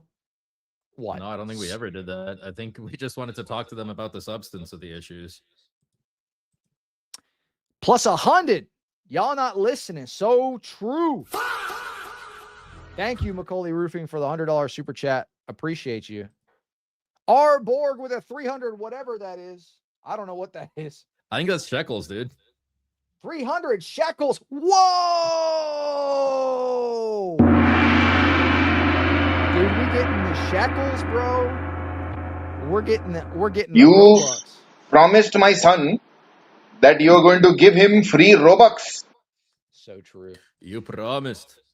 I'm planting some hair seeds on Cleve's head. Thank you, man. I appreciate it. Oh, yeah, here's another dancing one. This is Godlogic dancing in church. You can see it a little better that it's him there. Nice. He's got some moves, dude. He's got some moves. Thanks for becoming a member, man. I appreciate you. DW, I don't like children no more. I've been delivered. Delivered. I mean, what a mess, dude. Yeah, did you hear Marvin L. Winans? Yeah. That was the dude that was on Tyler Perry's House of Pain. They literally come from evangelical black charismatic TV church. Prosperity gospel, name it, claim it. You do what you like. It's grift central. So it makes sense that he would have this kind of presupposition. Thank you for the gifted membership. Appreciate you, dude. David Wood, more like David won't. I liked him when I knew nothing about him. Now he wants fame and is known. He's gross. He's gross. Very profound. What do you think, Alex? I agree. I think it's like the more that I learn about him, the more I'm discouraged about this situation. Well, what's interesting is the guy does receive funding through this group that is called the Economic Iron Dome for the nation state of Israel. So he gets these boxes or whatever to sell on his show. This is their partnerships. This is Barzell Media, our partnerships. David Wood, aka Apologetics Roadshow. We are the Economic Iron Dome for Israel and the Jewish people. So he gets this merchandise to sell, and it goes back and it funds the Israeli defense, basically. Like, so their economic defense or whatever. So there's multiple ways a nation can be attacked. This is their selling point. When they're in war, businesses suffer or whatever in Israel. So we're doing this to support Israel. We're going to sell this thing, and it's going to go back to support Israel's economy or whatever. So good work, fellas. Appreciate you, dude. Thank you, Sam, for bringing me away from Protestantism. Thank you, Alex, Cleve, J, and others for bringing me to EOW. Thank God. Alex, you need a bucket to spit in first. That's right. You got to spit, boy. You got to go to that spitting church. That's what Chris LaSala's cult does that. They think when you spit into a bucket that you're finally delivered. Here you go. Check this out. That's how the demons are expelled. Father, peace, sound mind, anoint them with power to serve the kingdom. Loose a softened heart in there, Father. Remove a hardened heart. And then he spits into the bucket. Like there Brother, it is. thank Jesus. He spit. He's healed. I'm not gay no more. No, I'm just kidding. Delivered. Fire. Yeah, that's a funny video. I'm not gay no more. Fire, fire, fire. So true. That guy looked like he got the bad lettuce. Yeah, that's right. Fireball. Loose. Loose, Bobby. Loose. Least convincing exorcism of all time. Chris should take some acting class. Get out of him, demon. Get out of him, demons. I don't like you in there no more. Alex is a Jew, snatches glasses for the one time. What? There you go. Not Jewish. I did a DNA test when that 23andMe stuff was popular. So yes, now they can frame me for a crime. That's okay. All right, here you go. I got you. I got you. We got Wes Huff in the yarmulke here, dog.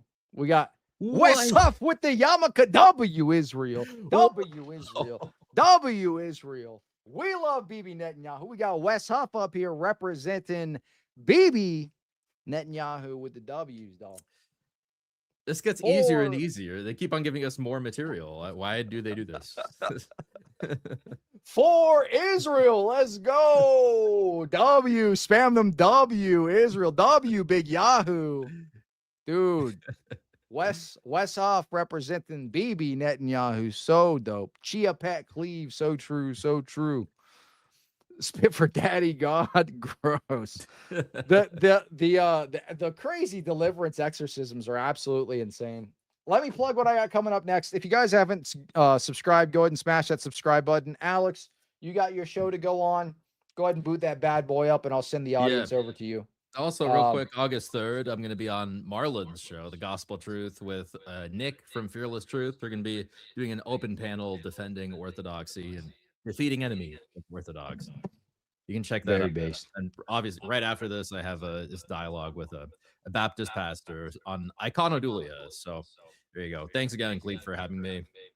Absolutely. Thanks for hanging out with us. This has been awesome. So good of Sam to come and hang out with us. Excellent. This was a great stream, dude. This was amazing. Good to have him on. We are about building bridges, dude. Now, again, we're not ecumenists. We have differences in theology. I've let Sam know. Like, we've had conversations in the background about this stuff. Now, this wasn't the stream to discuss all of that. So if you want to see that, you know, I've invited him to come on the show where we can kind of explain a little bit about Orthodox theology. I'll have somebody knowledgeable on, like Ubi Petrus or something, and we'll have a nice friendly discussion. You can ask questions. You know, we're not there to make, to push too hard or anything like that. It would just be more like what we did with like Aiden Mattis or some of these other individuals. But it's awesome to see. Look, we're peacemakers. So David Wood, AP, these guys, you know, this can be you as well. And I mean, honestly, we should be striving for that anyway. Let me tell you what I got coming up next. July 28th, tomorrow, Father Jonathan Ivanov and we're going to be having a discussion with a Reformed Baptist guy named Janie. He's got about 5,000 subscribers on YouTube. He wanted to come on and talk about some of his issues with Orthodoxy. So we're going to answer his questions. Father Jonathan Ivanov is awesome. On Thursday, Father Seraphim Holland is going to be doing a couple pre-recorded videos with me. But then at 5:30, Father Tom Soroka, or Father Deacon Seraphim Holland, or no, Father Seraphim Holland. I'm sorry. I'm mixing up my calendar. Father Seraphim Holland, a priest. Father Tom Soroka will be on at 5:30 p.m. Eastern. And we're going to be doing a debunk video. All right. Good to see y'all. I'm going to send you all over to, I got one more super chat. We need another diabaldism stream with Sam. So true. Maybe we could do, what would you like me to, before I send you guys off, what would you like me to discuss with Sam next? What would be interesting to you guys? Spam this in the chat. Spam this in the chat. What would you like me to discuss with him next? Because I think this will be, I would like to do more shows with him, bring him on. I'd like to talk about some substance stuff. I think that'd be interesting. But this is a good start. We're building bridges. Yeah, sorry I got confused on the Father Deacon thing because I got Father Deacon Seraphim Roland coming on my show August 7th. So I mixed that up with Sarah from Holland. Forgive me. Optic stuff.